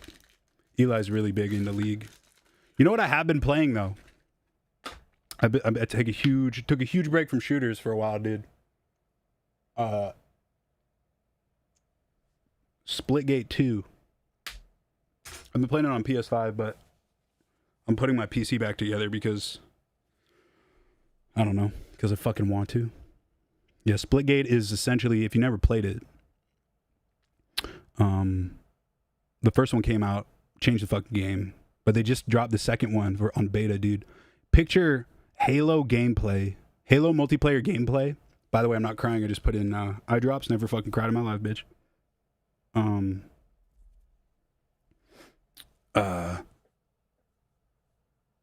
Yeah, Splitgate 2. It's essentially Halo with portals. If you've ever played Portal by Valve, it's literally Halo, but you can squirt fucking portals on these cool walls, and it just changes the fucking game entirely because it gets rid of camping, which is there's a video online somewhere of it. I will never play Warzone again because my last ever match in Warzone, I was killing shit, and I go into a building and it's just a whole team in there waiting, and that's what made me hate shooters. But Splitgate's cool because it's like it literally plays exactly like Halo, but all the guns are obviously different names and shit, but the same exact type of guns. They have cool skins. They have 3 different character types now, but it's called Splitgate 2. I believe it's free. The first one was fucking sick. The second one, I can't believe they made it even better. But I've been playing on PS5 and it's pretty easy. I normally would never play a first-person shooter on PlayStation. I don't know. Trust me, I know PC's way better, bro. I was in PUBG and Blackout, and when Apex first came out before it was available on console, like, I'm well aware. I just haven't been in the mood to put a PC together and do all the things. But one thing I really miss about my PC is my eyes are dumb sensitive whenever I play video games. And the new Doom Dark Ages game, I just downloaded it the other day, started playing it. But when a game has too much anti-aliasing, which I think I'm explaining this right, but anti-aliasing is like if the graphics are too sharp or the rendering's like making it look jagged, it smooths it out. So it basically does a whole blur over everything to make it look smooth, and it looks great. But for whatever reason, my eyes can't fucking take it. So if I play a game on console where there's no fucking graphic settings, I literally can't play it. Luckily, Splitgate is not like that. Yeah, go. My PlayStation name is Terrorreid88. So I don't add anybody, but if you see me in there, I do be shooting. I don't like they made Halo 2 fucking complicated. I just want to fucking shoot people. Whoa, that's probably going to get demonetized. In a game, I want to shoot people in space.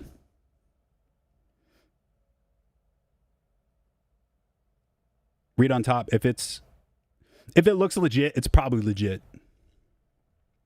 You know. But like I said, if it's not, bro, let me know. Hop in here. Let me know, and we'll figure something out. Worked on a tape that Smokey hosted a couple months ago, but I keep making my way back to EDM. These days, it's mostly 140 UK bassline. People tell me to just remix flip tunes until it pops. Yeah, I mean, bro, I agree. Isn't that what Tape B does a lot of the time? Doesn't he like flip a bunch of shit? Yeah, I don't know. I will say my experience in doing just rap for the past couple of years. I talk about it like I did it for a decade. I did it for like 2 or 3 years where I did no electronic music, but seeing a completely different world, and being aware of all the moving parts in it and seeing how both differ and how both are similar really inspired the fuck out of me with this new shit that I'm working on right now. And, yeah, I don't know. But at the end of the day, you should just like what you're making. If it's cool to you, at least one person will fuck with it. Oh shit. Oh, hi to you. What's good, bro? Miss you, dog. Fucking game lord. That was my old PC, bro. We used to fucking jam Apex.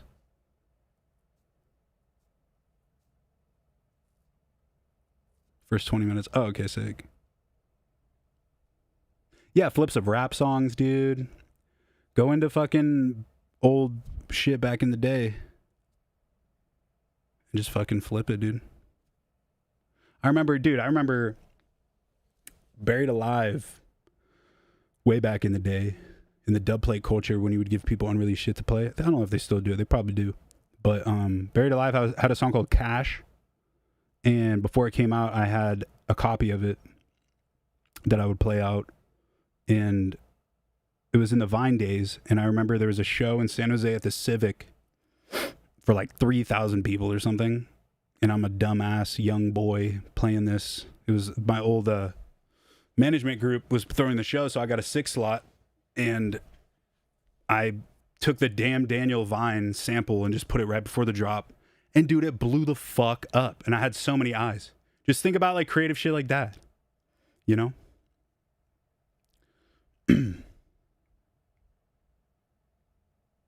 Yeah, ISO Knock, yeah, they're fucking sick. It's just about making it work. There's so many examples of people doing like 2 genres in one, and it just doesn't fucking work. It doesn't need to fit everywhere. It does not need to fit everywhere. You know? That's why I always go back to Bury Me with the Ghostman. The whole song is built for Ghostman and Ghostman fans. He actually told me, I remember last time I talked to him, it's been a while, but he was saying like, dude, I get more and more people asking me to play Bury Me at my shows. He does straight like rap metal shows, and his fans are like, yo, play EDM. So it's kind of cool. But I do think it's, from my experience, there's definitely a group of, not a group, but there's specific people in different genres that don't like everything else, which is totally fine. But there just needs to be one active participant that is willing to work in a way to fuse 2 things together. When was the last time you talked to Evan Breen? Literally last week, bro. Love that guy. Respect for Eli's dad. Yeah, man. Rest in peace, Eliozi. His dad passed recently. I didn't want to say anything, give him his privacy and stuff, but yeah. Great dude. Very tragic event. Very good friend of mine. So, yeah. Go show him some love. Show him some support. Strong lad. And his dad was really fucking cool. Puya hating rhythm. Yeah, I mean, you don't gotta be. There was no part of me that was pissed when he said he didn't like it. There's a lot of people that don't like EDM in general. I feel like it's pretty normal. Just like how there's a lot of people that don't like death metal. A lot of people that don't like lyrical rap. But in my opinion, they just haven't heard the right shit. I didn't like mumble rap for the longest time. I didn't understand Young Thug at all. And then they just took the one song and you're like, yep, I get this now. This is fucking tight. So, yeah, I also do think right now in music, it's a great time to reintroduce stuff. Because there's a whole new demographic now. I'd like to think a lot of my fans are around my age. You know, late 20s, early 30s, maybe. I grew up with you. Maybe, like, musically, you grew up with me and shit. But a lot of the demographic now, they're really young. And they don't know a lot of the stuff that we grew up on. You know what I'm saying? And I think it's a great time to introduce. I meet so many fans of mine that are young that don't. They're like, I've never heard rap like you. For Terror REID, and they're like, yeah, I've never heard anything like you, blah blah blah. And that's great for me because they clearly haven't heard Eminem's old stuff or like House of Pain or Mac Dre or any of these old rappers. So it's like something you can take advantage of. You know, I'm not saying remake old shit that they don't know and like profit off of it. But, you know, if there's a new fan in dance music who doesn't know Woo Boost, maybe make a cool edit of that, throw it in your fucking set. Shit like that. Big B with 50, bro. Thanks. That's what's up. Manifesto instrumentals. I got them exported, ready to go. We're working on vinyls right now. So the vinyls will be dropping soon. They're being made. Nameless. Yo, dude, curious if you got my email about sending you those jeans with those tees. My email is false. Yeah. Yes.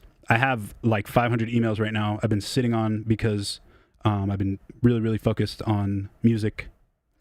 But I promise you, I will get back to you fucking ASAP Rocky.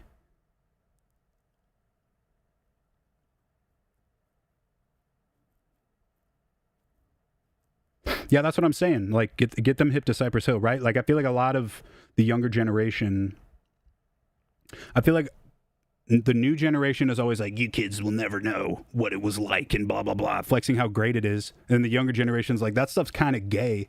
These dudes are old. Where in reality, there's just not like a friendly middle ground where they're like, actually, it's still cool now. And it was cool back then. You just don't know about it. You know? I feel so bad for the new generation of kids who don't know about like the Slim Shady LP or like any of Eminem's old freestyles. Pretty much, in my opinion, as a lifelong fan, anything. I don't like anything after Eminem Show, straight up. So Eminem Show and anything before that, I feel bad for kids that haven't heard that stuff. What up, DMZ? What's good, bruh? God, I'm feeling, I was asleep. Now I'm awake, bro. These Red Bulls waking me up. ODB, Gravediggers, yeah. No one plays Nate Dogg no more. You're totally right about that, dude.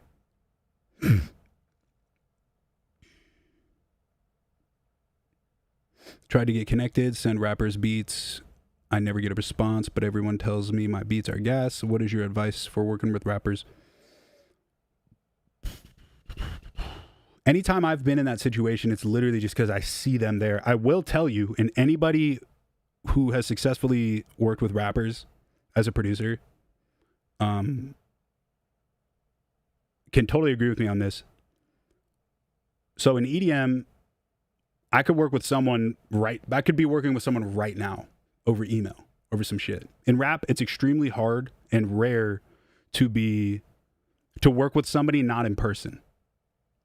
There's been plenty of times where I'll like meet someone, like, okay, for instance, Ski Mask the Slump God, good friend, love the guy. I did a show with him in New York, right? And we had been talking about working for so long. And anytime I send anything, I don't hear anything back. And it's not because he doesn't fuck with me or because he's not, you know, like, I like to think a lot, people like that are very in the moment. Like, they don't really worry much about, like, they have everything they need right here. So like, why fish elsewhere? And so we did our show in New York. And then afterwards it's like, hey bud, let's go to, there's this Platinum Studios down the street. Let's go to it, blah, blah, blah. Made a few songs, which later got leaked, which is fucking gay because I worked hella hard on those, but like, whatever. But It's a lot about being in the moment, really watching. Never treat people like you want something out of them too. That's the other pretty important thing I've learned. BeatStars is legit. I found a lot of I haven't bought beats on it myself, but I know a lot of people that swear by that. SoundCloud obviously has been popping. You know, I mean, shit, when I first got connected with Puya, one of the first things he said to me was, and I've said this so many times, but he thought EDM was gay, and he's like, I don't want to, like, no offense, I fuck with you. We were chilling all night. He's like, I fuck with you, but like, I don't want to work because it's EDM and blah, blah, blah, blah, blah. And I'm like, bro, my shit is fucking hot. You got to trust me. Like, it's not going to be gay. I get why you think it's going to be gay, but it's going to be lit. And sure enough, we did Hunted Hunted. He's like, this is legit. And then we made Energy, and he's like, okay, I fucking get it now, blah, blah, blah, blah, blah. You know what I mean? But I would say just offer something. Yeah, exactly, Caitlin. Got to bring value. You have to offer something that is rare, that not, you have to fuck with them. It can't just be like you hear one song and you're like, oh, cool, I want to work with this guy. Or like, they're famous, I need to work with them. There needs to be no thought of like how big somebody is, or like we're all equal. That's what you need to, that's how you need to see it. You need to have something to bring to the table. You need to be able to like pull up and be like, yo, dude, look at this shit I got. I would usually make beats specifically for people. Like pull up 10 beats, 10 ideas, and be like, yo, I think you would sound great on this one. A lot of the times, you know what I'll do is find an acapella or use AI stems and get the acapella that way of an artist you want to work with, and make some beats around their vocal to kind of match the vibe. I did that with Ghostmane before Dahlia 1 came out. And I made a bunch of beats that I'm like, he would sound so fucking sick on this shit. Same with Peep. I didn't end up getting to work with Peep, unfortunately, but I made a bunch of beats that way. If you make beats around their vibe, then it's presented in like they'll obviously fuck with it, but then they're like, damn, I've never heard of shit hit like this. You know what I'm saying? What's up with these therapy sessions? Make music. Thank you, Klaus. Yeah, I explained earlier, you probably weren't here. I don't have access to share my screen because I have a new setup right now.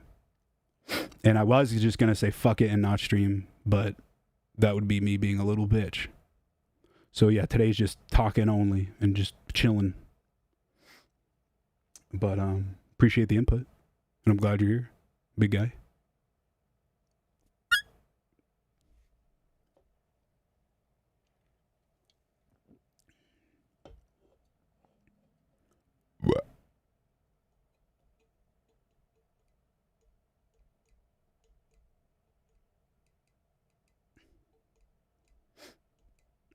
Yeah, Low Down Dirty's hard. My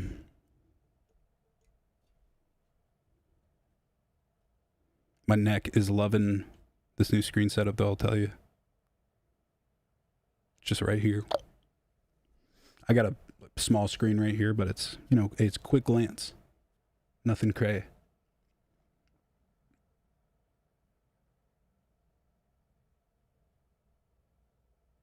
What up, Gray 24? Yeah, word on the street is Ruby did, in fact, level up, dude.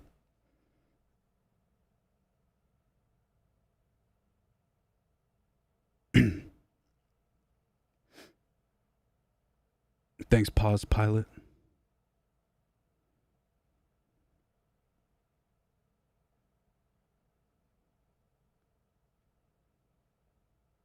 You know who I've been fucking with is Emotional Zan. Go listen to Return of the WAP by Emotional Zan. Zan is Xan. He literally sounds like a new fucking Gucci Mane, bro. Emotional Zan is one to watch for sure.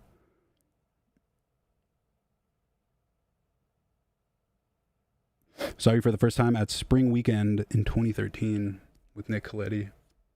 Was that the one on the beach?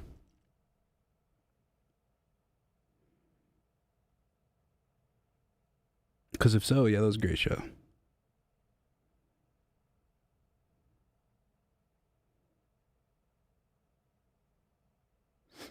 Yeah, no, my eyes are fine with the screens. It was really just like, dude, I had 3 27-inch fucking screens on this desk. So I'd be like, have my browser over there, Ableton right here, and my stream over there.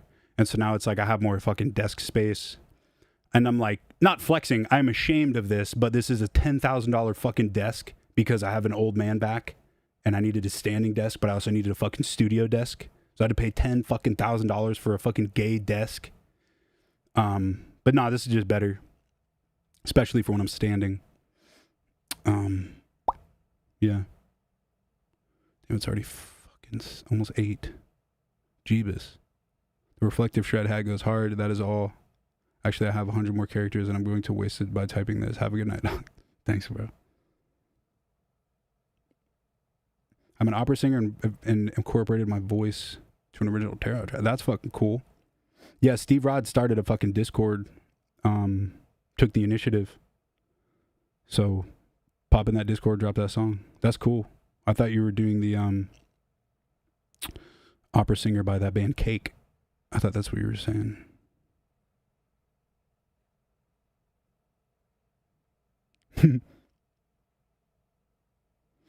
Getter is really so rich. No.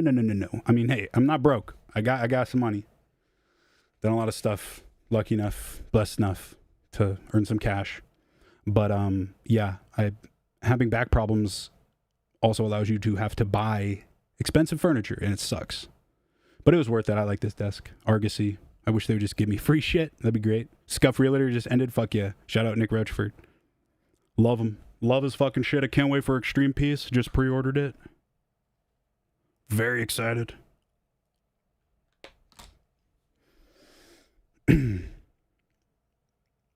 Longtime fan. I'm glad you're back. You've been a huge inspiration. Would you be down to take a listen to a tune I'm working on? Doesn't have to be on stream. It could be whenever. Yeah, fool. Drop it in that Discord or DM it to me. I'll do my best to get to it. GTA 6 stream is going to hit differently when it drops. I agree. It's going to be cool. The story's really cool. What I've heard about it.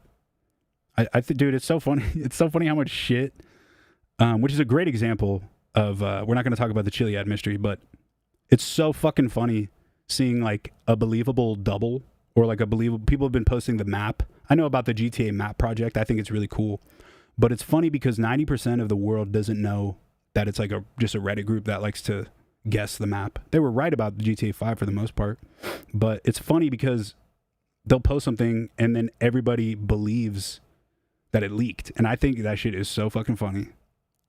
But that's also where people get lost in translation, and that's why the mystery wasn't solved. Because people say shit, people believe the shit they say, and then it's off the table. So I just can't wait until it comes out to see if the leak that I have is right. Yeah, nothing fucking leaked, bro. The only thing that leaked, I'm a conspiracy theorist, and I believe the original GTA 6 leak was fucking fake. I think it was all planned. Just saying. But yeah, it's really funny. It's just funny. Obviously everybody's fucking excited, but it's just really funny to see. Like, I saw there's like an AI picture of like Lucia in like a bikini looking fine as fuck. And then it's got like a little map in the corner, and people are like, did you see these new fucking pictures of Lucia, dude? Wow, this game's gonna be so good. Like, dude, it's literally fake. It's fake. Red Band's supposed to have his own station in GTA 5 or GTA 6. Of course. I would expect nothing less. I know of some shit. Obviously I can't say shit, but yeah, it's gonna be great. How does caffeine affect me? Two things I'll never quit in my life are caffeine and nicotine because they do their jobs. I love it. And I go to the doctor all the time and I always get blood tests, especially because I do TRT, so I have to get my blood drawn all the time and like get tested. But I don't have any problems with blood pressure or anything like that. So if I ever do, no more of these. But for now, I'm enjoying them. Ooh, yellow. Nothing really leaked. I have a leak, a personal leak from a homie of like the whole Came out like years ago. I mean, it didn't come out. It was sent to me years ago, and it says what the whole storyline is. And it was before anything leaked or was announced about shit. And it was right. It's been right so far. So if it keeps going, your boy might have the whole storyline.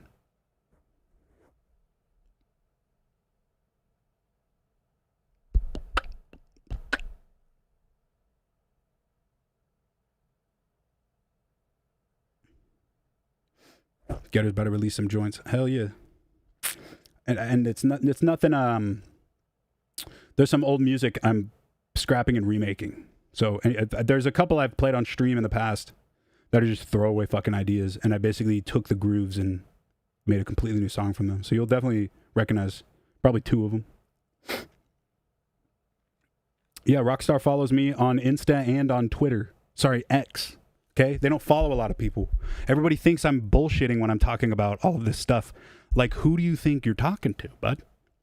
I've been to their fucking New York office. I got the whole fucking tour. I'm not some retarded dude who's obsessed with conspiracy theories. Like, there's a reason why I fuck with them so heavy and they fuck with me so heavy. That being said, I'm definitely not in GTA 6. I'm not about to say that I do all this shit. They respect my shit and I respect their shit, and I know a hell of a lot more than the average person about a lot of aspects of different parts of their games. And they recognize that. And they're great. Fuck, it's a great company. I literally was just rocking this hat earlier, bro.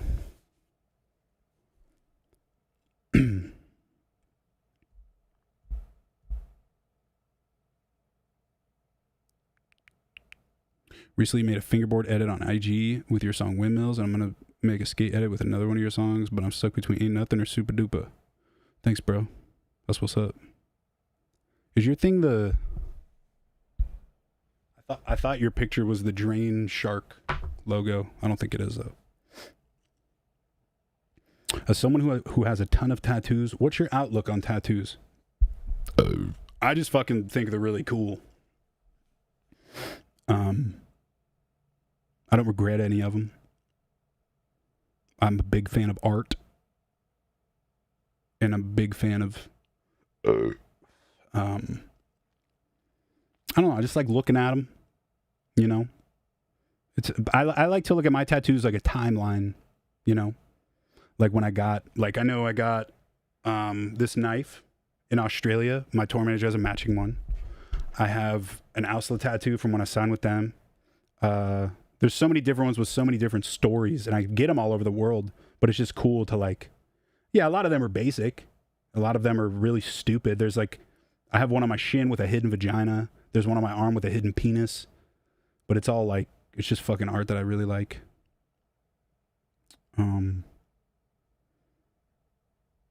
Yeah, what if I was the Rockstar CEO? That'd be hilarious. No, I do wonder, though, if they will ever drop the secret GTA 5 endings. But I don't think they will. I think it's like for the... I think it's for... I think the GTA 5 mystery, like the secret endings, you really got to know your shit to find it and to solve it. And I think that's exactly who it's for. Because in reality, the game we all know and love is like a third of what the whole thing is with the secret endings. But you ask the community and they're like, oh, it was cut content. Oh, it was cut. It's not fucking cut, bro. You know, you want to know what else was cut content? Hot coffee. Remember that shit? Crazy sex scene in San Andreas. It was cut, yet you could still play it and access it. Crazy. Favorite GTA protagonist? I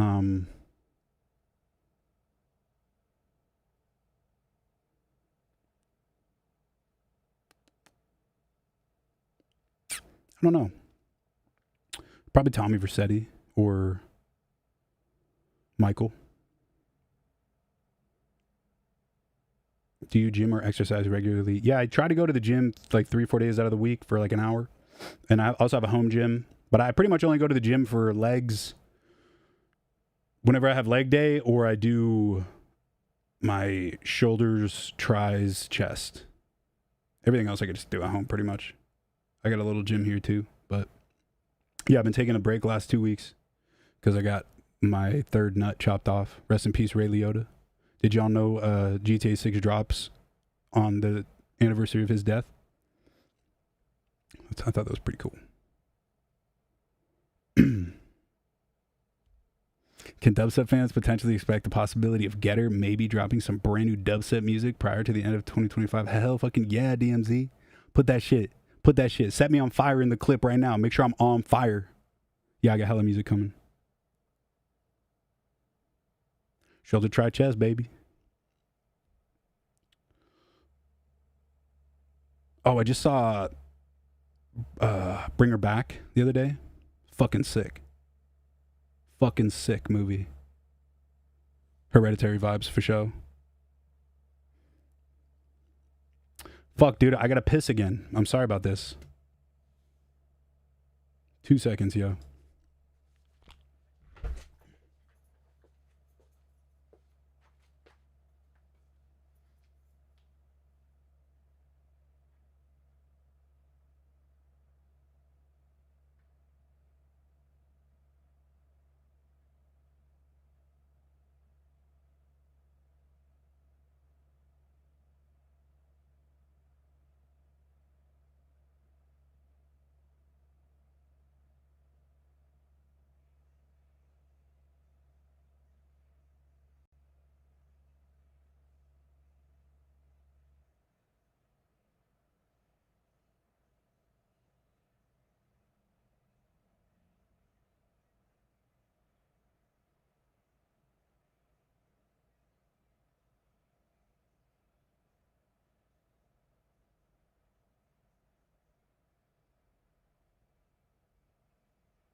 What up?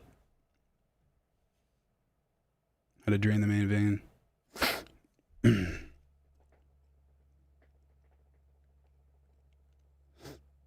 was about to say looking pretty yoked. Thank you, bro. I've been trying. Been trying, dude. Hella protein.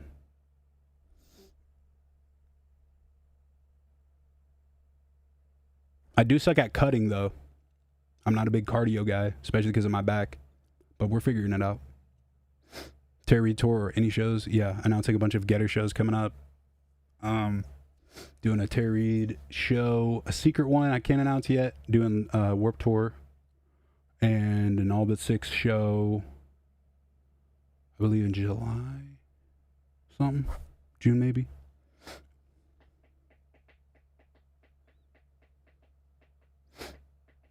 Of course I washed my hands. Well, I used hand sanitizer. How many hours a day you spend on music making? If I'm finishing something, I could, like, I don't know, it's like a little, if it's a fresh idea, if I'm fucking dialed in, I could literally go 12 hours straight. But usually I'm just, usually it's pretty much just fucking couple hours here, couple hours there. Adding some spices, sprinkles, salts.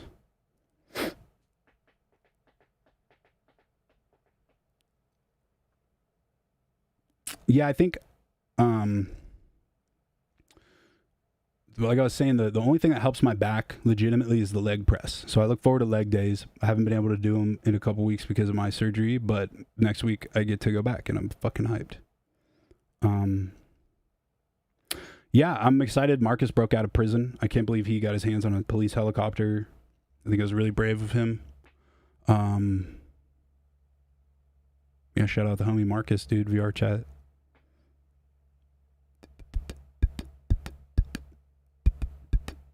How you doing, Getter? Been a long time. Used to watch your Google Hangouts on a long time ago. Damn. That's what's up. Yeah, bro, I'm doing good. Been chilling. Been kind of bummed the past couple weeks because recovery is fucking obnoxious from surgery shit. But, you know, trying to stay posy. Not have any fucking excuses. Just deal with it. Would you rim out Jason Nash for $1 million? No. Too old. Now that'd be weird. What's EF? Electric Forest? I'm gonna not blink because I'm not going. Can we see your new desk setup? I've always wondered what the desk looks like with the rack and these monitors. Yeah. My shit is a fucking mess, just so you know. Hold on.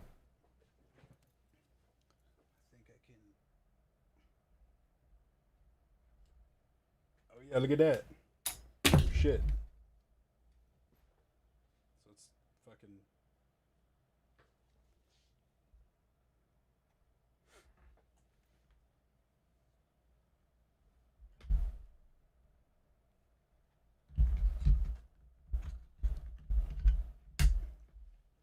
Just like that. Oh, fuck.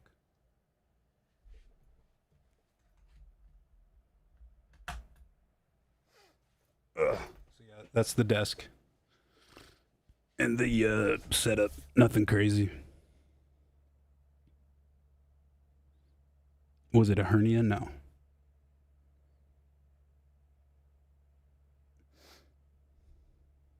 What happened to my back? It was... Well, the main problem is years and years and years of travel and not sitting in the proper seats and sitting in general. I did get in a fight one time. Not really a fight. I got dogpiled by a bunch of security guards because this dude tried to fight me and they fucked up my back a little bit. But it's degenerative disc disease or something, where my disc like just deteriorated.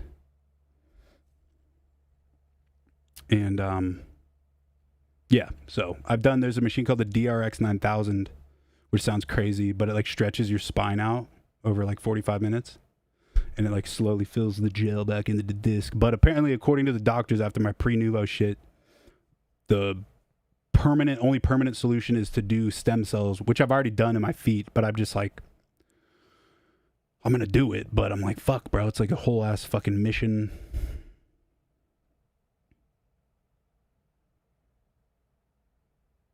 Nice. I have Zaffo patch. Nice.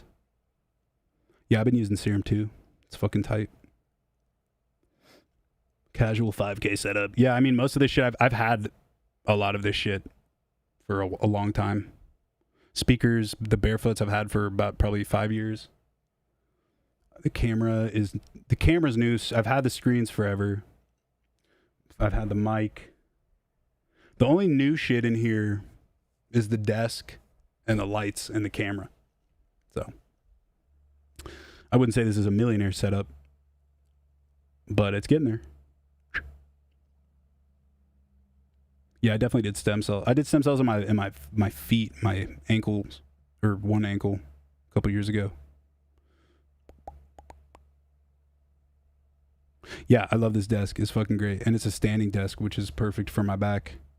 Dude, this desk not standing is like $3 or $4K.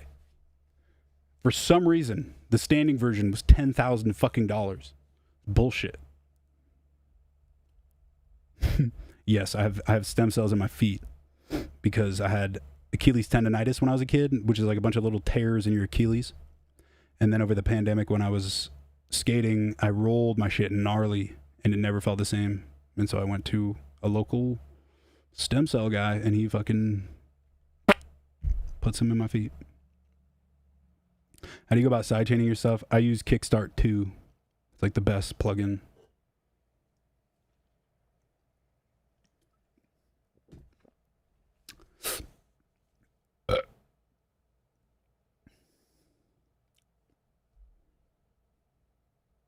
Grow my hair out to a ponytail. No. The stem cell procedure was great, but it was just like, I mean, it was easy. Like, there's no recovery. They just inject your shit, and then over the next few months, it gets better. They like pull out your blood and then spin it to get some plasma, and then do some other fucking weird fucking Illuminati shit. But I just know the one thing that the doctor, like it helped my feet. I feel like my mom calls them baby feet because they're like brand new feet now, super healthy. But the dude told me when they do it in the spine, it gets a little complicated and it's a little more gnarly. So I'm just not excited for that. Channel Zero seasons ranked. The first season is the best. I think my least favorite one is the one with the stairs and the cannibals. Still, they're all great. I'd say second best is the Imaginary Friends one. I think it's the last season. And then, yeah, and then I'd say the third is probably the house with all the crazy shit in it. That one was sick.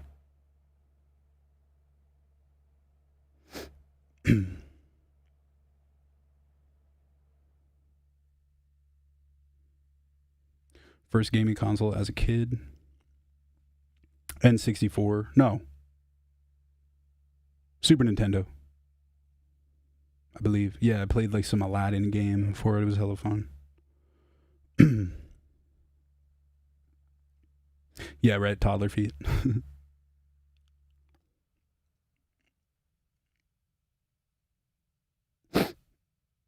Yeah, Adam Devine. I love their podcast. Their fucking boss is Blake is the homie. You think I'll do any music with Skrillex? Hell yeah.